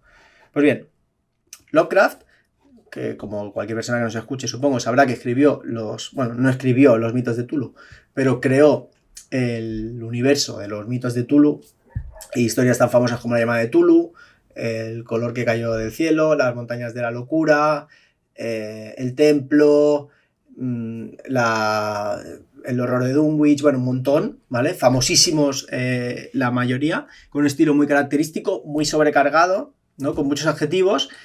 Creó una cosa, si hemos hablado hasta ahora de monstruos o físicos o espirituales, Lovecraft lo que hizo fue mirar hacia arriba y que el horror fuera no tanto un demonio o un monstruo o por ejemplo en Poe, que era algo como más psicológico, sino algo cósmico, algo tan grande que supera al protagonista del relato a tal escala que no puedes luchar contra ello. No solo puedes luchar contra ello, tú contra Drácula puedes luchar, pero lo puedes comprender, que es lo que decíamos, que hay cierto espejo en Drácula que tú lo ves y dices, veo aquí una... tú no puedes entender a Nyarlathotep. Es una criatura, un dios alienígena, una criatura alienígena incomprensible, inimaginable, indescriptible, que es una palabra que pega mucho con Lovecraft, y lo más que puedes hacer es o huir o adorarlo, ¿no? Y ser parte de una secta y tratar de ganarte su favor, ¿no? Que es lo que hacen muchos humanos de forma muy equivocada en los relatos de Lovecraft. Y eso es muy rompedor, ¿no? En su momento, esa visión de estos mitos, estas deidades alienígenas que libran su guerra particular de la que nosotros somos víctimas, igual que... ¿Se me corta? ¿Ahora? ¿Me oís bien? Ahora ya está. Vale. Pues esa guerra cósmica, ¿no? O esos hacer y deshacer de estas criaturas para las que no somos nada y que se remontan miles de años atrás, crea un horror nuevo que es el horror del el horror cósmico, ¿no? Que se llama. Sí, que juega con la insignificancia de la vida humana respecto al horror de perder el destino y la voluntad. Sí, personalmente es de los géneros de horror que más me gustan. A mí me encanta Lovecraft. Soy bastante fan. No solo por sus cuentos y sus historias, sino por esta concepción. A mí me gusta mucho. Creo que es lo más terrorífico. Pensar que no somos nada y que de repente hay un suceso aleatorio del que tú no puedes tomar ningún tipo de control, que te arrastra y disuelto, ¿no? Perdido en el tiempo. Es que a mí lo que más me gusta de Lovecraft es eso. Cómo ha inventado toda una cosmogonía y un mundo propio en el cual luego pues, se ha generado pues, toda una serie de productos, ¿vale? Desde el juego, múltiples juegos de mesa, múltiples videojuegos, múltiples sucedáneos, porque es muy rico. Más literatura inspirada en Tulu, Yog-Sothoth, hay un montón de criaturas. Tú puedes, es que es inabarcable. Yo nunca había pensado Lovecraft como alguien tan bueno o como un inventor tan prolífico hasta que me leí el librito este de Houellebecq, que es mi tótem siempre, ¿vale? Que escribió un libro sobre Lovecraft, Houellebecq, que lo recomiendo muchísimo, ¿vale? Que es H.P. Lovecraft contra el mundo, contra la vida. Y donde lo disecciona porque es verdad que tiene muchos claroscuros el personaje. Es un tío muy controvertido. Todos políticos, sí. ¿Vale? O sea, dice en algún lugar de su obra, habla de italosemitas mongoloides. Sí, ¿vale? Era abiertamente racista. No hay... Era un racista del copón, ¿vale? Y bueno, pues todo lo malo viene de fuera. Y los dioses esos que vienen de fuera, pues vienen de fuera. Lovecraft. De hecho, muchas de sus novelas, o sea, muchas novelas suyas, sí que es verdad que te hablan de toda esa cosmología detrás, pero muchos protagonistas son personas. Lo que decías tú de que muchos lo que hacen es... Hombres. Hombres, blancos. Sobre todo. Pero no hay mujeres. No hay. Es que tengo datos que lo he investigado. Hay como muy pocas mujeres a la hora de Lovecraft que participen y todas mal. Víctimas o han provocado, o son una palanca mal para el personaje o son parte de los malos, por decirlo de algún modo, ¿no? Lovecraft era un tipo con muchos problemas, como diríamos ahora, ¿no? Es que creo que es una categoría demasiado moderna para lo que fue Lovecraft. Ya, claro. Pero lo bueno es que como inventó un universo tan rico podemos jugar con él y podemos hacer mil cosas, pero hostia, el personaje de ese las trae, ¿no? Sí. Y él decía que si hubiera habido, bueno, no sé si decía, pero se extrae de... Claro, Lovecraft escribió decenas de miles de cartas que se conservan. Espera, no. Sí, perdón. Y claro, a través de esas cartas se puede conocer mucho a Lovecraft, ¿no? Y sus miedos. Era un tipo muy inseguro, muy extraño. A mí me da como ternura. A veces tuvo una vida mal. Vivía con la madre, ¿no? Se murió la madre, le causó un gran impacto. Se fue una temporada a Nueva York, donde se casó con una mujer, pero como que no fue bien. Hay ciertas teorías de que en realidad era homosexual reprimido. Tuvo una muy mala experiencia en Nueva York con italoamericanos, con judíos, con gente de color. Claro, y esto pues, describó el odio. Sí, le ayudó mucho. Que a lo mejor en un barrio chungo. Claro, a lo mejor él venía de Providence, una ciudad de Nueva Inglaterra que está relativamente cerca. Y al ir a la gran ciudad y salir rebotado porque le fue mal, él fracasó allí. O sea, Lovecraft, él murió pensando que era un escritorzuelo que no había trascendido, que se carteaba con sus colegas que también escribían relatos. Pero las revistas pulp de la época, que eran revistas de peniques. Sí. Y esto ya al final, pero la mayoría del tiempo, y era un tipo muy conservador. Claro, fue uno de los primeros en hacerlo. Muy conservador. Él decía que en la guerra civil él hubiera ido con los ingleses. O sea, en la guerra de independencia él hubiera ido con los ingleses. Lovecraft, para él, la pureza... ¿Sabéis lo que os quiero decir? O sea, no... ¿Sabéis cómo se llama su perro? No lo puedo decir. El gato de Lovecraft. El gato, el gato. No lo podemos decir. Pero no lo podemos decir porque es una palabra prohibida en YouTube, que no sé por qué, pero está prohibida. Pero es muy loco, o sea, incluso ese es el nivel que llegaba de... Sí. Y cuando murió la madre, estuvo en Nueva York y volvió, estuvo una época pues ya viviendo con sus tías, creo que era allí en Providence, y un tipo muy cerrado en su mundo, que daba muchos paseos de madrugada, que leía mucho, que... Un tipo verdaderamente extraño, y además las fotos que tenemos de él se transmiten, ¿sabéis? Lo ves así todo serio, como que dices, este tío es muy extraño. Pero una cosa que es que él empezó a escribir relatos y como que luego esas revistas se hicieron muy famosas de todo el movimiento pulp y él empezó con esta idea, bueno, él y otros autores, de hecho era amigo de Robert de Howard, que era el del Conan el Bárbaro, que también luego podemos hablar de él, que es para hablar aparte. Y es como que también yo creo que es curioso que muchos autores ahora que los conocemos como si fueran top 10 de la literatura humana de los últimos 2 siglos y eran unos muertos de hambre en su momento. Sí. O sea, no tenían ese valor, ese impacto. Sí. Era gente rara escribiendo en revistas raras para gente rara que los leía. Hablamos de Bulgakov, que hablamos de Maestro y Margarita hace un par de episodios. También murió y no... pasa mucho. Bueno, yo creo que al final lo que te hace un escritor bueno o que trasciende es que tú amas, ¿no? Por decirlo así un poco romántico, la literatura y escribes a pesar de que no tengas un éxito... y rompes la literatura. Te digo, tampoco es que a Lovecraft se le conociera otro trabajo. Bueno, ¿sabéis qué hacía? Él escribía para revistas y tal, y escribía para otros. Y Lovecraft escribió, por ejemplo, para Houdini, Lovecraft escribía cuentos que luego estaban firmados a nombre de Houdini. O sea, y era su escritor fantasma, ¿no? Se dice ahora, ya no. Y ejercía de eso. Y Houdini tiene unos libros, unas historias de las pirámides o algo así que están escritos por Lovecraft. Que ahora ya se ha reasignado la autoría. Pero sí, Houdini le pagaba para que le escribiera los cuentos. Porque así era el mundo. Y Lovecraft pues escribía mucho para Houdini que no para Belén Esteban, quiero decir. Sí. Era... Que bueno, que sí. Yo desde luego. Tu talento. Yo desde luego, si la biografía de Belén Esteban, o lo que sea que salgan los libros de esa señora, estuvieran escritos por Lovecraft, yo no leería ¿no? Los horrores cósmicos y atemporales del corazón de Telecinco. Vosotros sabéis, sí, porque es una cosa que nunca he sabido y a lo mejor lo sabéis vosotros, que es porque, claro, Lovecraft escribió una serie de relatos. Algunos realmente, mucha gente cuando busca a Lovecraft está esperando como la novela compleja que te explica una novela, es los anillos. Todo cuento. Claro, no existe. Entonces te tienes que ir leyendo como su cosmología a través de relatos que centran más en un dios o en algo. Pero claro, ¿qué pasó? Que luego hay un mogollón de obras que pueden utilizar, como es libre de derechos todo lo de Lovecraft, tú puedes utilizar sus dioses y toda su cosmología para crear un nuevo relato. De hecho, hay muchas buenas novelas posteriores a escritas que no están escritas por él, pero se utilizan, o videojuegos con una narrativa espectacular basada en su estructura. ¿Sabéis si es porque al morir ya dejó libre sus derechos o se liberaron después? Bueno, se libera a los no sé cuántos años de la 80, muerte de él. Sí.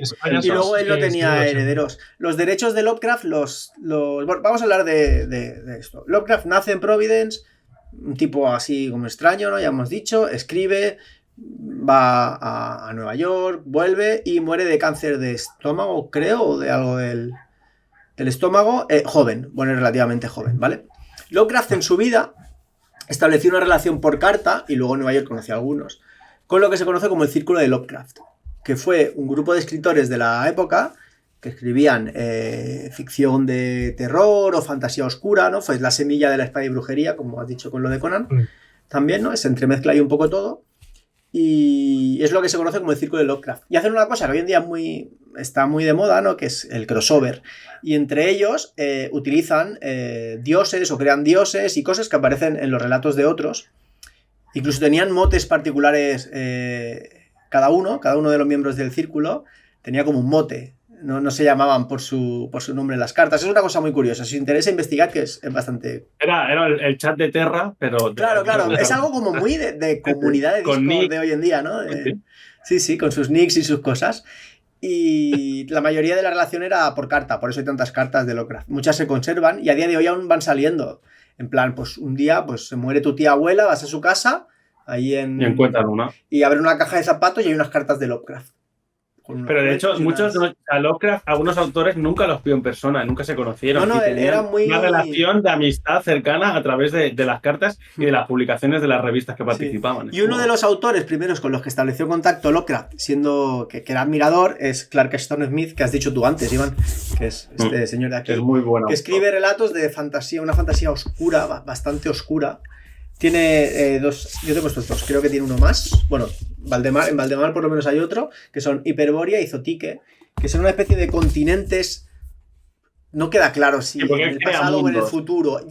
Yo creo, si no recuerdo mal, que es tan en el futuro que hemos dado la vuelta y vuelve a ser todo como oscuro medieval. Esa ambientación estilo Conan, que mezcla magia y tiene algunos relatos bastante chulos. Yo recuerdo, por ejemplo, creo que es el de la portada, de hecho, que es el de la isla de los nigromantes. Es que este libro son...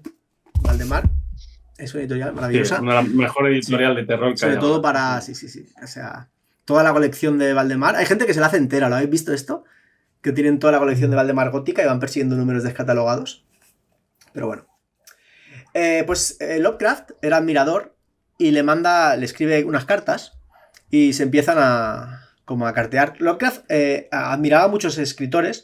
Ahora me da miedo decir mal algún nombre, pero por ejemplo, Dunsany, creo que se llama, Lord Dunsany, si no me equivoco, voy a certificarlo. ¿Os suena? Es un escritor así como de terror, bastante onírico. Pero que eran todos del círculo, digamos, de los que escribían Dunsany era como anterior, si no me equivoco. No, esto fue después. Yo esto que te digo es como antes, es como el comienzo. Vale, admiraba escritores de antes de él. Sí. Y hacía así Lord Dunsany, que hacía unos relatos como de terror onírico, que es lo que hacía más Lovecraft en su primera etapa. No sé si habéis leído mucho Lovecraft o no, pero él tiene unos cuentos, los primeros, que son un carácter bastante... Te vas a dormir y sueñas y estás en un barco que cruza y sigas una ciudad extraña y civilizaciones antiguas, de ese estilo, que a mí me recuerda un poco incluso a Borges, quizá. De hecho, Borges y Lovecraft, hay como una historia que dicen que a Borges no le gustaba Lovecraft, pero en secreto sí o algo así. ¿Os suena esto? No, la verdad que no. Bueno, pues yo veo, a mí son autores que de manera distinta se me parece lo que me transmiten en algunos cuentos. Por ejemplo, ¿habéis leído este cuento de Borges que trata sobre que descubren que hay una enciclopedia que habla de un mundo que nunca existió? Y van investigando y... No, pero me suena porque... sí que leí sobre la relación cuando me leí El Rey de Amarillo, que fue uno de los primeros autores en concebir de un libro que habla de un libro que nadie ha leído, el libro no existe, y que de hecho Lovecraft se inspira para hacer el Necronomicon y Borges se inspira para hacer ese relato. Pues hay para mí ciertos paralelismos. Borges lo hace en una literatura más elevada, las cosas como son, y Lovecraft lo hace en un ámbito más... Pulp. Sí, pero para mí hay ciertas... Borges. Ahí está. Favoritos. Muy bien, Xavi. Tienes todo preparado. Has quedado de tío que es culto. Lo que estaba diciendo lo que dicen algunos que no pongáis los libros porque no sé, a veces que lo escuchamos en el podcast, ¿no? Pues es verdad. Pues mira, hablando del Rey de Amarillo, El Rey de Amarillo. Ese es el mío. Robert V. Chambers, El Rey de Amarillo. Bueno, ¿qué decir? Ah, sí, que le envía una carta y empiezan a cartearse, ¿no? Y se empiezan a conocer. Otro con el cual era amigo, tenía una relación muy constante, era con Robert T. Howard, el creador de Conan. De Conan, sí. Y entre ellos, bueno, y otros tantos, ¿no? El Derleth, bueno, varios. Y entre ellos, pues van contribuyendo a esto de los mitos. A Lovecraft no le gustaba el término mitos de Tulu. Había un término que él le ponía específico, pero lo que ha traspasado es los mitos de Tulu, ¿no? Y cuando Lovecraft muere, es este escritor del círculo el que, pues como que gestiona la obra y crea la editorial Arkham, que es la que ya publicó y popularizó, porque al final Lovecraft escribía cuentos en revistas, o sea, no es un autor que publicara libros y... No, él... No, todo el mundo publicaba cosas en revistas y por fascículos incluso algunos, claro. O sea, como habían hecho ya Dumas casi un siglo antes, ¿no? Sí, y eran, claro, en revistas de literatura pulp, que era como algo como sin... Como que sí, exacto, muy considerado de baja... De hecho, ¿sabéis que pulp viene de pulpa, de la pulpa de la madera y del papel, porque utilizaban el papel más malo que había en el mercado? Más barato, eran revistas ultra populares para los chavales. Sí, pues... Era como el cómic después, que nace literalmente de la literatura pulp. Pues eso es. Y de ahí se empieza a popularizar un poco cuando Derleth lo va moviendo y empieza a publicar ya todo en la editorial esta, Arkham House, que la crea Gus Derleth con Donald Wandrei, ¿vale? Y a partir de ahí da el salto. Lovecraft, aparte de crear este género nuevo, aparte de crear cosas que han pasado a la cultura pop y que ya, como el Necronomicon, que es ese libro que habla sobre los mitos, ¿no? Y contiene información sobre cosas cósmicas y prohibidas y de otras realidades, que como que está la duda, ¿no? Había la duda de si era real o no, escrito por un árabe loco llamado Abdul al-Hazred, que en realidad es como una broma que significa Abdul, el que todo lo ha leído, ¿no? Y durante mucho tiempo, pues como que estaba esa idea, ¿no? De que ese libro era real y era un libro así como de estos, como egipcio, ¿no? El libro de los muertos o algo así que... Sí, como si fuera un libro sacrílego Porque antiguo. cuando Lovecraft escribe siempre son como historias en primera persona que hablan de que hemos encontrado un documento y tiene esa posibilidad al leerlo de entremezclarse con la realidad, que a mí es una de las cosas que más me gusta de Lovecraft, ¿no? Y con el tiempo, gracias a él, tenemos películas como La Cosa, ¿no? Por ejemplo, o no sé, Alien en cierto modo también, o sea, hay como todo un hilo del terror que ha venido después y del que hablaremos en el siguiente episodio, que hablemos de terror ya con Stephen King y todo el terror moderno. Terror cósmico, ¿no? Que bebe directamente de esta idea de Lovecraft de que el terror está más allá y que somos tan pequeños que no podemos hacer nada. Y de hecho, Lovecraft salta a la cultura un poco alternativa, ¿no? Con los juegos de mesa y los juegos de rol. Y de ahí ha pegado un crescendo en los últimos 20-30 años, ¿no? Se ha popularizado muchísimo hasta el punto de que mucha gente le conoce más por los juegos de rol y los juegos de mesa que no por... O sea, sí, se ha convertido por en los productos mismo, generados, no por en sí, no por el... Se ha convertido en una marca. Por su obra, que tampoco es tan extensa. No es ni tan extensa ni... No, pero es bonito, igual Lovecraft vive, ¿no? Es como un tío que recoge, como se nota que leyó mucho a sus autores predecesores, porque recoge mucho esto que dices tú, ¿no? Que el concepto del Necronomicon es un concepto que ya tenía Robert Chambers de que hizo El Rey Amarillo, que era una novela que básicamente eran relatos en donde alguien leía una obra de teatro llamada El Rey Amarillo y se volvía loco. Y era continuo, es como... Y de ahí saca muchas ideas. El tema de darle este realismo a través de cosas que están en el libro, que parece que es realista, es lo que hacía la escritura gótica anterior, y como que al final se nutre mucho de un momento en que puedes escribir cualquier cosa, ¿sabes? Como hacen ellos en la literatura pulp, que le da un valor mucho más alto, como más friki quizá, ¿sabes? Del terror, que no tenía pues la literatura gótica, que era como más romanticista, intentaba ser emotiva, y aquí ya es como buscarle la fantasía, la ciencia ficción, y surgen todos estos. Y igual es también bonito que su obra ahora se transforma de nuevo. Porque hay gente que critica mucho cómo se critica la cosa, o esto no es Lovecraftiano, porque yo leí una novela muy mala de una escritora estadounidense que utilizaba el concepto de Lovecraft para hablar luego de un tema como de lucha urbana y de lucha de la gentrificación de las ciudades, y el libro me parece malísimo, pero como que al final está bien que se utilice como Lovecraft para cualquier cosa, o que el mundo de Lovecraft o la cosmología de Lovecraft, constituido, ¿no? Igual que el vampiro sobrepasa a Polidori, a Bram Stoker y pasa a ser parte de la cultura humana, ¿no? Digamos, o la cultura pop, el universo de Lovecraft también ha dado ese salto y ha escapado. Es una mitología como creada de cero. Yo a Lovecraft también lo conocí de adolescente gracias a los juegos de rol y todo esto. Y cuando tú luego lees a Lovecraft, pues no es eso. Pero para nada. No. Para nada. O sea, no tiene nada que ver con lo que te propone la llamada de Cthulhu, el juego de rol, o el Arkham Horror, el juego de mesa, ni nada parecido, ¿no? Son relatos de un pozo de descenso a la locura personal que siempre... Esto es otra característica de Lovecraft, que es que siempre acaba mal. Siempre. Hay relatos bastante científicos, o con una base que pretende ser bastante científica, como... A mí, yo diría que mi favorito es Las Montañas de la Locura. O sea, yo recuerdo leerlo... No sé qué edad tendría. Pero a mí ese libro o sea, porque además es como una novela corta, ¿no? Él suele escribir relatos cortos, tiene algunos un poquito más largos, Las Montañas de la Locura es uno, y a mí ese libro me gusta, o sea, me gusta mucho. O sea, no sé si lo habéis leído. No. Pues es genial. Pues seguramente sí, pero no me acuerdo. Es que bueno, básicamente es una expedición que va al Ártico. Yo recuerdo más el del color surgido del espacio. Sí, algo también es muy bueno. Y Las Montañas de la Locura es una expedición que va al Ártico y, bueno, realmente es como que te cuenta la historia pero bueno, que una expedición que va al Ártico a explorar una serralada de montañas y van con la avioneta al campamento, pasa algo, como que algo ataca o destroza el campamento, y entonces van a explorar con la avioneta a ver qué ha pasado y se dirigen hacia la serralada de montañas. Y no sé, a mí lo que sucede, no lo voy a contar por si alguien se lo quiere leer, lo recomiendo absolutamente, pero ese de aventurarte más allá de lo humano, ¿no? De irte hacia el fondo de unas montañas en el Ártico en los años 20, 30, que encuentres algo ahí que no tenga ningún sentido con la lógica de lo humano, que digas, ¿qué es esto? ¿De dónde ha salido esto?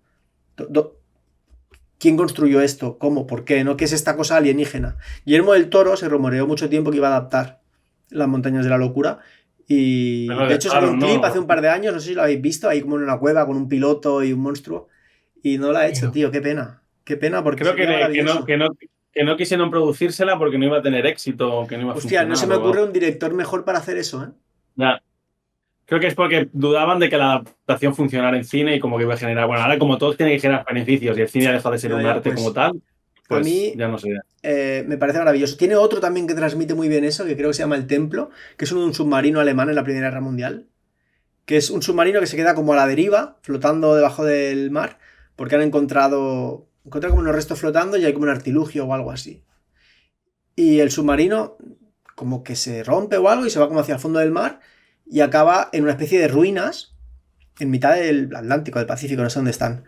Como una especie de ciudad sumergida antigua que no tiene ningún sentido que esté ahí, ¿no? Y el último que queda como vivo, está como obsesionado, y al final sale y como que se entrega con su escafandra y todo a explorar la ciudad sabiendo que va a morir porque no le queda oxígeno. Son unos cuentos que te arrastran hacia esa curiosidad sobre, ¿no? Sobre los secretos del universo. Hay algo que... yo cuando leía Benjamin Labatut, el escritor tiene Maniac, que es un libro bastante famoso, y Un verdor terrible. Es un escritor que habla de científicos y como que noveliza su vida, lo mezcla un poco con la ficción, no sabes qué es real, qué no. Y el tratamiento que él le da a algunos de los científicos de los que habla es el de un personaje de Lovecraft que se asoma al abismo, y en este caso es el abismo de la física, de las armas nucleares, de la realidad del universo, de cosas del espacio que tienes que ser físico para entender. Alcanza una comprensión que lo vuelve loco o lo pierde. Claro. Y yo veo como paralelismo, ¿sabes? En eso, y por eso me gustó mucho a mí Labatut. Si os gusta Lovecraft, leer a Labatut, si os interesa un poco la ciencia.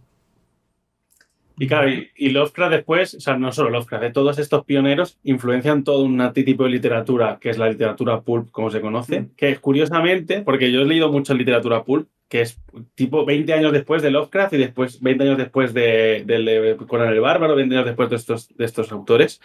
Y es como que cada vez se vuelve más lo que después dará lugar al cine. O sea, como cada vez se vuelve más una construcción de la narración y del entretenimiento. Es decir, que la ciencia ficción, y que, o sea, básicamente llamaremos ciencia ficción a lo que hacían Lovecraft, y eso como concepto global, ¿eh? Como sea fantasía o sea terror, y empieza a ser como algo con un intento más de entretenimiento. O sea, algo más como de... Un poco como las novelas del oeste que se popularizan por un momento ahí, que es entretenimiento puro y duro, pues es como que vincula a decir, vamos a leer historias que son entretenidas, tienen un punto oscuro con personajes que son tropos que se van como asentando, y ya no tiene esta exploración como de la literatura a nivel profunda como intentaba quizá Lovecraft. O sea, yo, por ejemplo, hay un relato muy famoso de literatura pulp de terror en Estados Unidos que se llama, el título es excepcional, ¿eh? Es Los hombres topos quieren quitarte los ojos, una movida así, ¿vale? Entonces, si te lees estos relatos, es como que empiezas a ver, o sea, el cine empieza como, es como que ves cine ahí, en un intento de escribir cine en una novelilla. Que los patrones, ¿no? Son más de cine en lo espectacular, o sea, es como el protocine. Sí, el cine el personaje que se enamora. O sea, está muy guay. De hecho, el relato ese me gustó mucho. Pero es esta búsqueda de... Es un pueblo de Estados Unidos, por ejemplo, de los topos, sin hacer spoilers, como un pueblo que hay una mina, y entonces empiezan a pasar cosas raras. Hay gente una persona que le quitan los ojos y no puede ver. Entonces empiezan a investigar las minas, y entonces pasa una cosa con unos mineros. Como... Al final tiene un punto entre detectivesco y terror, y a la vez siempre hay una mujer en apuros y el hombre que le rescata, y estos valores un poco del cine también de este periodo. Cuando crece el cine se influencia mucho a la literatura pulp y al revés, ¿no? Y es súper interesante, pero es más como cuando quieres leer algo entretenido. No estás buscando una alta literatura o algo revolucionario, que lo fue en sí mismo, ¿eh? Pero busca ya unos valores más de lo que ves en el cine, de los tropos del cine de los años 30, 40, 50, ¿no? Es que hay un salto en esa época, después ya de Lovecraft y con esta llegada del terror popular, que es el salto del terror de un género como más pequeño, porque es muy pequeño, si os fijáis, nos hemos ido un par de siglos al pasado, no hemos retrocedido mucho, y tampoco ha habido tanto, obviamente hay más, pero hemos hablado de los más importantes o los que más han marcado. En los años 50, 60, 70 empieza a popularizarse mucho el terror, hasta el boom de Stephen King, que yo creo que es el autor de terror más vendido que ha habido, ¿no? Y eso provoca un cambio, ¿no? en el género, y sobre todo una ola de gente que quiere ser Stephen King, por decirlo de algún modo, o que nació como un nuevo género, que es este terror más popular, que dará lugar a muchísimos nuevos autores y muchísimos nuevos enfoques, buenos, mejores, peores y normalitos, que luego nos llegarán hasta hoy con la nueva ola del terror que hay ahora, que yo creo que ya habrá que hablarlo en otro episodio, porque llevamos 1 hora y 40, pero que es un tema también muy interesante que podemos hablar otro día. Sí, Stephen King hay para hablar un rato, hay gente que no le gusta nada, gente que le gusta mucho. Si hacemos uno de Stephen King, yo voy a ser el que está todo el rato dando por culo con que Stephen King escribe mal. ¿Sabes? Mira que he leído, Stephen King, no me entra. El que más me gusta es el que no escribe de terror, que es que el de mientras escribo. Ahí sí. Está bien. Pero, claro, es que, bueno, a todos, ¿no? Hay que entenderlos por el impacto que han supuesto. Sí, y Stephen King, pues guste o no, en la historia y la literatura de terror, con el tiempo, tendrá un lugar igual de destacado que Bram Stoker y que sí, no. O sea, para mí es el siguiente en la lista. Que decir, aún hoy en día el cine incluso vive de adaptaciones de libros de Stephen King que tienen 20 años. Pero si ayer vi un capítulo de It, Welcome to Derry, que es un spin-off de It, basado en los interludios del libro. O sea, Stephen King tiene que tener dinero para comprar para comprar Derry. O sea, puede que no guste, hay gente que le gusta o no, pero está claro que él cogió en lo que es una literatura para frikis de su momento, que se adaptó cada vez más y lo popularizó como algo consolidado. De hecho, o sea, básicamente consolidó el cine, la literatura de terror como tal. Uno de los no son únicos. Hay dos pilares para mí en esto, que son Stephen King y otro que no es tanto la novela, pero si la novela no existiría, que es El Exorcista. Y en los años 70, pues El Exorcista, El Resplandor, apuntaran para mí ahí el terror en el cine y a partir de ahí pues ya... Bueno, esto es otro tema, para hablar en otro episodio. Que hay bastante, porque también podemos hablar de Tiburón. También podemos hablar de cómo el cine, cómo el cine en los 70 pasa de ser una industria gobernada por los directores a ser una industria gobernada por el dinero. Haremos seguro una segunda parte. Ahora todo de mal por el éxito de Hacemos una segunda parte en otro próximo episodio que hablemos de cómo el pulp se transforma en el terror que conocemos ahora. Que puede ser y sobre todo el terror actual hay cosas muy interesantes. Bueno, hay autoras que conoce todo el mundo como Mariana Enríquez que ya han traspasado, pero hay otros autores y autoras que están haciendo, sobre todo autoras que están haciendo terror muy interesante, que es una forma de hablar de los problemas del presente a través de la exageración, la metáfora y el... Aleja un poco, que si no se ve. Irene Solá, y vas a mirar las tinieblas, que en castellano te di ojos y miraste las tinieblas, que es de terror, bueno, de terror. Es de una casa encantada. Sí. ¿No? Sí. Y me parece muy chulo. Antes de acabar, nos hemos dejado a dos autores que es un poco imperdonable porque si hay alguien que comenta, lo va a comentar. Que para mí son muy, muy buenos, muy clásicos. Bueno, dos obras. Es el misterioso caso de Dr. Jekyll y Mr. Hyde. ¿Vale? O sea que el autor no ha escrito solamente, ¿no? de terror. O sea, esto es un libro más que... Pero yo creo que se puede hablar largo y tendido de lo que plantea el libro, ¿vale? Ese científico que lo que quiere es dejar su parte malvada en otro... en Hyde, ¿vale? Y que haga lo que quiera porque yo soy bueno, pero eso no lo puede controlar luego. Y el retrato de Dorian Gray. Ese es mi favorito. Yo no he leído ninguno de los dos. Pues te encantaría el retrato de Dorian Gray. Es que Oscar Wilde. A mí, no sé por qué, es un... No lo sé. Nunca me ha llamado... Pues el retrato de Dorian Wilde es... ¿Tiene otro que se llama De Profundis o algo así también? ¿Me suena? No sé, estoy inventando. No lo he leído, yo... No. A mí me lo recomendaron en su día, me lo leí y dije, guau, de puta madre, tío. Yo creo que vi una peli del retrato de Dorian Gray cuando era chaval y me dio como mal rollo. Sí, ¿sabes? Bueno, al final es un señor espejo, sí. Muy guapo y tal y cual, y todo. O sea, la historia la conozco ahí. Y lo malo se acumula en el espejo. En el espejo, sí.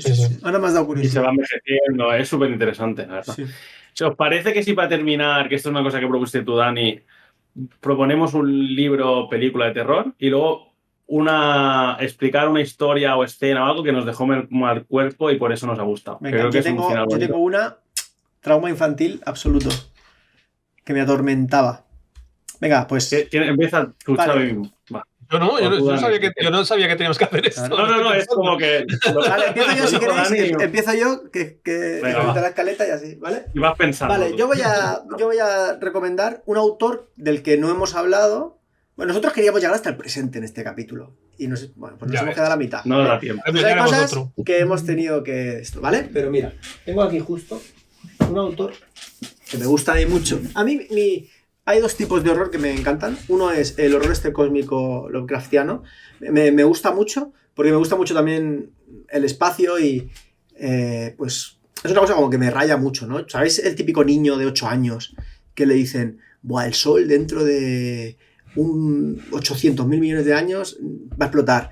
Y tú te quedabas así todo rayado, ¿sabes? Te decían, hay no sé cuántos millones de espacio de las estrellas y tal. Y es como que a mí el espacio me da mala vibra.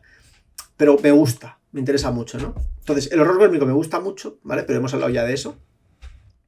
Y el otro horror que me gusta mucho es el folk horror, ¿no? Que es ese horror rural de los bosques, los pueblos, las sectas ahí en la montaña que adoran a lo pagano, ¿sabéis? ¿Habéis visto El hombre de mimbre, por ejemplo? ¿Conocéis? Sí, ¿no? ¿Sabéis? ¿No? Hostia. Y Midsommar también. Exacto, Midsommar. Este tipo de horror, ¿no? Así como de una montaña alejada. Y hay un autor que para mí hace muy bien la aproximación a sobre todo, más que de los pueblos y los cultos paganos y tal, que no es ni folk, casi es el horror rural de montaña, de la desolación de la naturaleza, que estás tú en mitad de Alaska, solo en la noche, en el bosque, y notas que hay algo y no sabes qué es y estás como muy aislado, ¿no? Eso me encanta. Y entonces hay un autor que tiene 2 relatos sobre esta sensación, tiene más, pero hay 2 que me encantan sobre esta sensación, que es Algernon Blackwood, ¿vale? Que es este de aquí. Tengo muchos libros de estos, me he dado cuenta ahora sacándolos. En esta recopilación de Algernon Blackwood hay 2 cuentos. Uno es Los Sauces y otro es El Wendigo, que es el que da nombre a la recopilación, ¿vale? En Los Sauces son 2 amigos que están, creo que es en el Danubio, están recorriendo en barca, así como en piragua, el Danubio, ¿no? Y una sección de bosque muy profundo, y acampan como en una isla, y es como que el propio bosque y los sauces, que dan nombre al relato, son algo más, ¿no? Y como ellos, en medio de ese entorno, pues se enfrentan a esto. No quiero hacer spoiler porque es muy interesante de leer. Y el otro es El Wendigo, que es algo parecido, pero en un grupo de cazadores, creo que en Alaska, si mal no recuerdo, y ahí, bueno, pues el título ya hace un poco spoiler de lo que se entiende que es la amenaza. Es un autor que me gusta muchísimo. Luego tiene otros cuentos ya más como de casas como encantadas y tal, pero a mí los que más me gustan son los de este terror rural. Entonces, yo recomiendo esto. Si queréis recomendar cada uno una cosa y luego decimos lo de la escena o cosa que nos dé miedo. Hay muchas pelis también de folk horror, Investigad, que es un género muy chulo y muy interesante. Yo quiero recomendar 2 libros que son libros modernos, pero que creo que beben mucho de esta literatura terror de lo que hemos hablado, ¿no? Y hay un escritor que tengo una especie de relación amor-odio, ¿vale? Que es Emilio Hueso. Algunos los conocéis seguro porque es uno de los autores mucho más famosos. El de los caracoles. Pues tiene este libro que se llama Extraños Eones, que básicamente lo que acoge y se inspira es un libro inspirado en cómo escribiría Lovecraft, un libro escrito por Emilio Hueso, pero con las características que tiene Emilio Hueso, que algunas no me gustan. El libro es muy interesante, eso sí, porque va de... no sé si sabéis que en Egipto hay mucha gente que vive en un cementerio que es casi una ciudad, porque es tan grande que hay mucha gente que no tiene recursos y viven en las criptas que hay en esos cementerios. Y básicamente es una ciudad viva con gente que vive allí, unos trabajan pero van allí, ¿vale? Entonces la historia básicamente son varios personajes, de los que algunos son de Barcelona, que heredan una cripta que compró su padre que está en ese cementerio, unos chavales, digamos, que son huérfanos, que viven en ese cementerio y digamos que es un poco como una pandilla así de gente que se dedica a robar, estafar a los turistas, y una serie de personas que es una especie de grupo secreto que están haciendo una serie de cosas en el cementerio. O sea, al final es un poco el típico planteamiento del relato de Lovecraft, de que hay una serie de artefactos, hay una especie de secta y hay unos chavales que están como súper ajenos a lo que está pasando, que se ven involucrados, y es toda la movida que hay detrás. Creo que el libro es súper interesante como para leerlo. Creo que Emilio Hueso es un tío con mucha imaginación, muchísima, esto está muy guay, y que busca este punto. Es un poco una novela costumbrista que está ahora de moda, mezclada con Lovecraft, lo cual creo que es súper interesante. Quizá lo que no me gusta es que, como hace mucho hueso, es que son gente egipcia, chavales sin recursos egipcios que hablan como si fueran Poe. Entonces, como que te rompe la cabeza o utilizan vocabulario como súper español. ¿No? Sí, como decir caracoles, no sé cuántos, tío, ¿sabes? Como y te explota. A mí no me gusta eso, creo que me saca de la historia, pero creo que el libro es interesante. Y hay otro libro que es de la editorial Impedimenta, creo que es Crisálida, de Jesús Navarro. Fernando Navarro, perdón. Jesús Navarro es otro escritor. Y que es lo que has dicho tú, es un poco con esta boom del horror folk, de irse al bosque, pero es como un padre que se lleva a la familia a vivir al monte porque quiere como aislarse de todo, se lleva de arrastra a toda su familia y empiezan a como... Es el terror psicológico de lo que ocurre con el padre y lo que está pasando en el bosque y también un poco un punto paranormal que se va mezclando con la realidad del horror humano, ¿no? Y es súper interesante. Así como creo que son novelas muy modernas, tienen matices muy modernos que buscan esta reflexión actual, pero utilizando mucho como la estructura del terror clásico, ¿no? De toda esta gente. Y esas son mis recomendaciones sobre terror ahora mismo.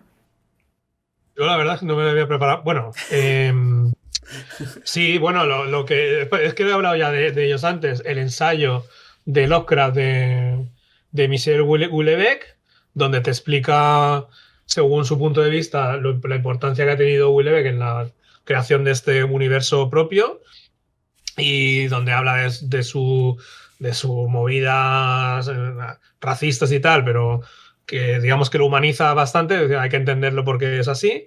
Y luego el de Irene Solá, de Te di ojos y miraste las tinieblas, de lo último que he leído, yo no leo terror realmente, y a mí me pareció que estaba muy bien escrito, aunque la historia en sí al final no sea tan rompedora, pero realmente te está hablando hay un trasfondo que me gusta. Me gustó más el primero de Irene Solá, también, ¿verdad? Sí, a mí también. Pero si no habéis leído a Irene Solá, este está bien. Y luego del libro de terror, quizá uno de los que más me ha gustado, es que claro, a mí terror como tal, claro, porque Kafka es terror de la metamorfosis. Podría serlo. Porque para mí es un libro, vamos, el mejor, ¿no? O sea, pero claro, no lo pondríamos en terror, aunque hace un tipo de terror también, como luego tiene otro que es el del castillo, creo que era... El castillo, sí. La burocracia, ¿no? Que le da miedo a Kafka. La burocracia, ¿no? Que es bastante terrorífico, ¿vale? Sí. Pero claro, no lo englobaríamos como terror, ¿no? Y luego también está este que... ¿cómo se llama este que es un tío en una isla que lo quieren pillar como unos... Es un autor catalán. Lo quieren pillar como una especie de tritones. La piel fría. La piel fría. También me pareció interesante, pero terror como tal no sería, ¿no? Este sí que es el ¿cómo se llama? Ay, no me sale el nombre del autor este. Oh, qué rabia me da. Sí, la piel fría. La piel fría. De Piñol, ¿no? Sánchez Piñol, ¿no? Sánchez Piñol, sí. Sí. A ver, Sánchez Piñol. Sí. Bueno, lo pondré en pantalla, ¿vale? Por si nos hemos equivocado, pero sí. Es bastante pulp. Tiene otro que se llama Pandora en el Congo.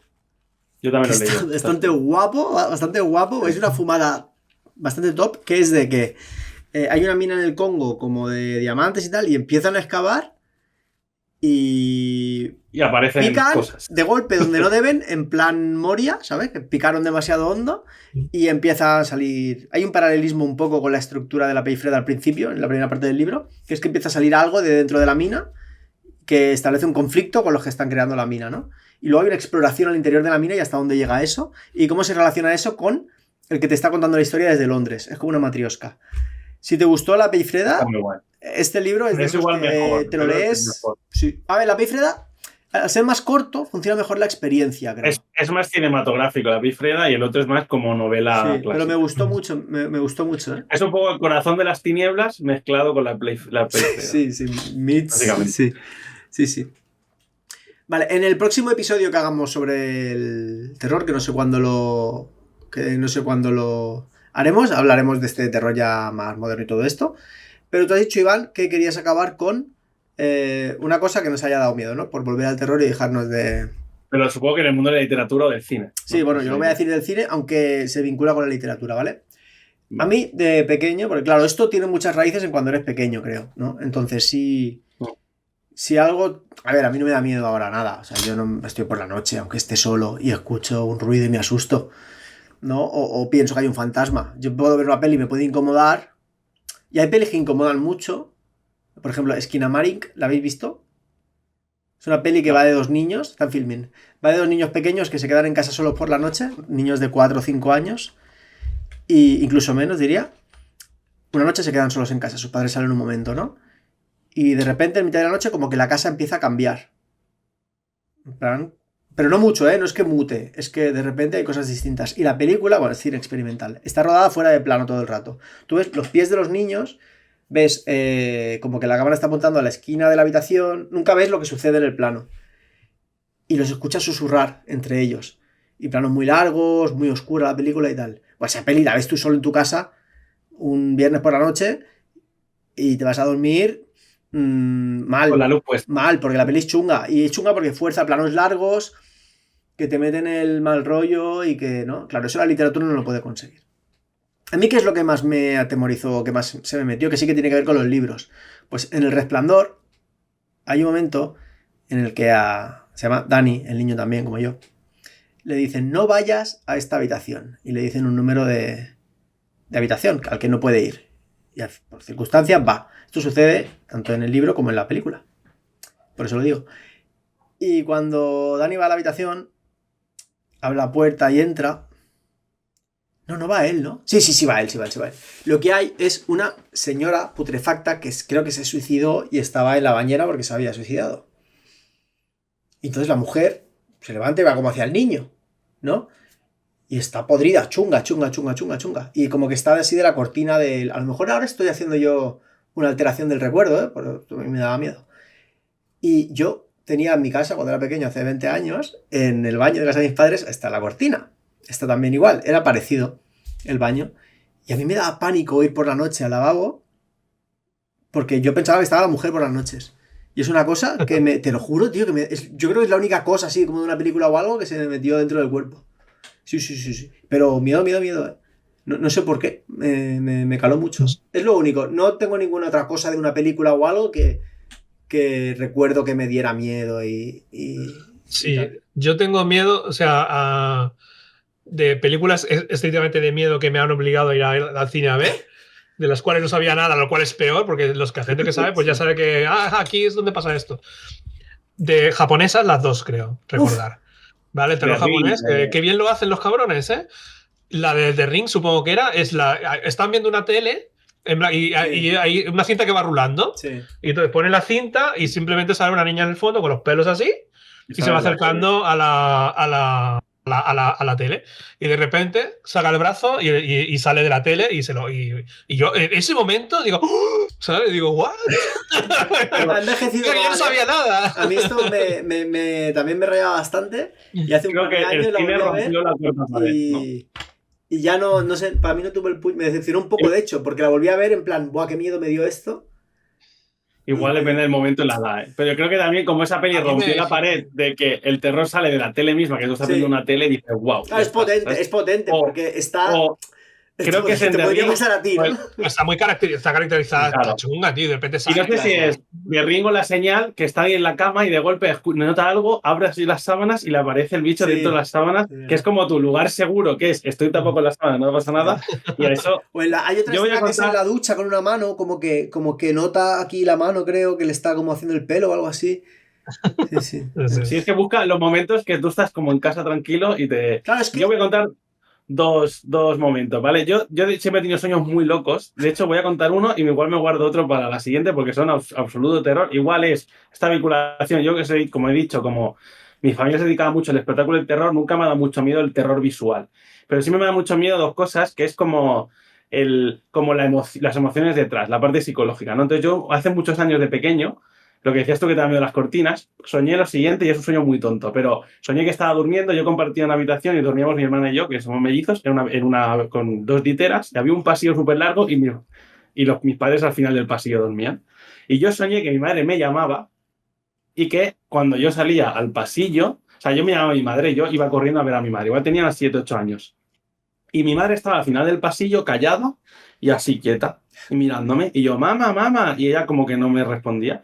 Y de golpe aparece como mi hermana que sale de una puerta que está al pasillo, mi madre empieza a abrir la boca y se empieza a tragar a mi hermana y se la traga. Entonces yo empiezo a chillar y le empiezo a chillar, pero mamá. Y entonces mi madre coge y es como que se come a sí misma y de golpe, como que al comerse ella, desaparece todo y se queda todo a oscuras y me quedo solo. ¿Vale? Entonces yo, claro, me desperté y, claro, luego tenía que correr por ese pasillo a buscar a mi madre, pero yo había soñado que mi madre se comía a mí. Bueno, era movida. O sea, yo no he pasado más terror en mi vida. Era contradictorio lo que te pedía. Entonces, me pasa... Tengo peores, tengo sueños peores. Ese sueño es una cosa horrorífica que pasé. Y esos son los... ¿Qué pasa? Que entonces en todo el mundo del terror siempre me ha dado mucho miedo. De hecho, hay una peli que sé que pasa algo parecido. Sí, que es una vieja que se come a alguien y no quiero ver esa película porque me da absoluto miedo eso. Voy a poner el clip mientras lo cuentas, el clip de la peli. Vale. Porque luego no sé quién. Sí. No hace mucho, contándoselo a algunos, me dijeron, hostia, una peli, ¿qué pasa? Y dije, pues no lo voy a ver, porque me da absoluto... Además, es parecido, la descripción que has hecho, una zona oscura y la boca abierta, así como engullendo a la niña. Claro, ahí el terror para mí no era que se comiera a mi hermana, es que luego se come a sí misma y se come a todo. Es como que se come el mundo y me quedo solo, en la oscuridad absoluta. Es como en la soledad, ¿vale? Es una cosa que me da miedo. Es muy top Entonces, Por eso, a mí no me da miedo la parte visual, nunca me ha dado miedo ni me asusto, pero me da miedo la soledad, ¿vale? Entonces hay una película que es bastante flojilla, que está basada en un relato de Stephen King que me he leído, que se llama La Niebla, que a mí el libro me gustó mucho. Buenísimo. Pero en la película me gustó, pero creo que también entiendo la adaptación, o sea, está muy guapa. Está guay, pero es increíble. Pero entiendo por qué es un poco distinta la película, pero me da igual, voy a hacer un spoiler, ¿vale? Me da igual, pero el final de La Niebla es la cosa más terrorífica que he visto en mi vida y no tiene nada que ver con monstruos. Y es que, por si alguien no la ha visto, pues parar ahora, y si no, pues los que lo habéis visto mejor, pues ya está. Que es que después de toda la movida que han tenido que sufrir, que hay como una niebla, que hay unos monstruos que se está cargando a la gente se vuelve loca, incluso se matan entre ellos por temas, bueno, de lo que sea, al final consiguen huir, coger un coche y cuando se están yendo se dan cuenta que no hay escapatoria y deciden que se tienen que matar entre ellos porque no hay esperanza. Y cuando, después de que ese tipo se carga, creo que es a su hija, ¿no? En la peli. Sí, a su hija, familia, a un señor mayor, súper entrañable. Tiene rollo 5 balas en el revólver y él toma la decisión esta como de clásica de decir, bueno, pues yo me sacrifico y a mí que me coman los monstruos, a vosotros os mato un disparo a cada uno. Es una muerte limpia para vosotros. Una muerte limpia y yo ya pues me gestiono con lo que, y al final, esté viniendo, porque por la niebla viene algo y ya no les queda gasolina ni nada, creo. Sí, se quedan sin gasolina. Y al final él dice, bueno, pues ahora que me coman a mí. Claro, y en ese momento, cuando después ya ha muerto y el tío está ya diciendo, vale, no puedo suicidarme porque no tengo ya munición y ya he matado a mi hija que está delante mío muerta en el coche, aparece un grupo de rescate y lo rescatan. O sea, es el final más puto loco y más terrorífico. Y para mí eso es la escena de terror más terrorífica que he vivido nunca en el cine y ninguna la supera porque creo que literalmente no hay monstruos, es la soledad humana. Y es el error, ¿qué es lo que más miedo nos da? El error. La he cagado. Ese final es muy, muy, muy potente. A mí también me impactó muchísimo. Y no tiene que ver en el libro. El libro, de hecho, no es esperanzador, pero termina en ellos como que es más van clásico, con el coche. ¿no? Sí. No, el final es abierto. Ellos van con el coche y van sobreviviendo, pero nunca termina el problema. ¿Sabes? Y yo recuerdo el puto final ese, tío, que dices, hostia, que bien, ¿no? Qué buen rollo ahora para irme a cenar. Sí. Y hasta aquí. Bueno, pues yo creo que esto ya es insuperable.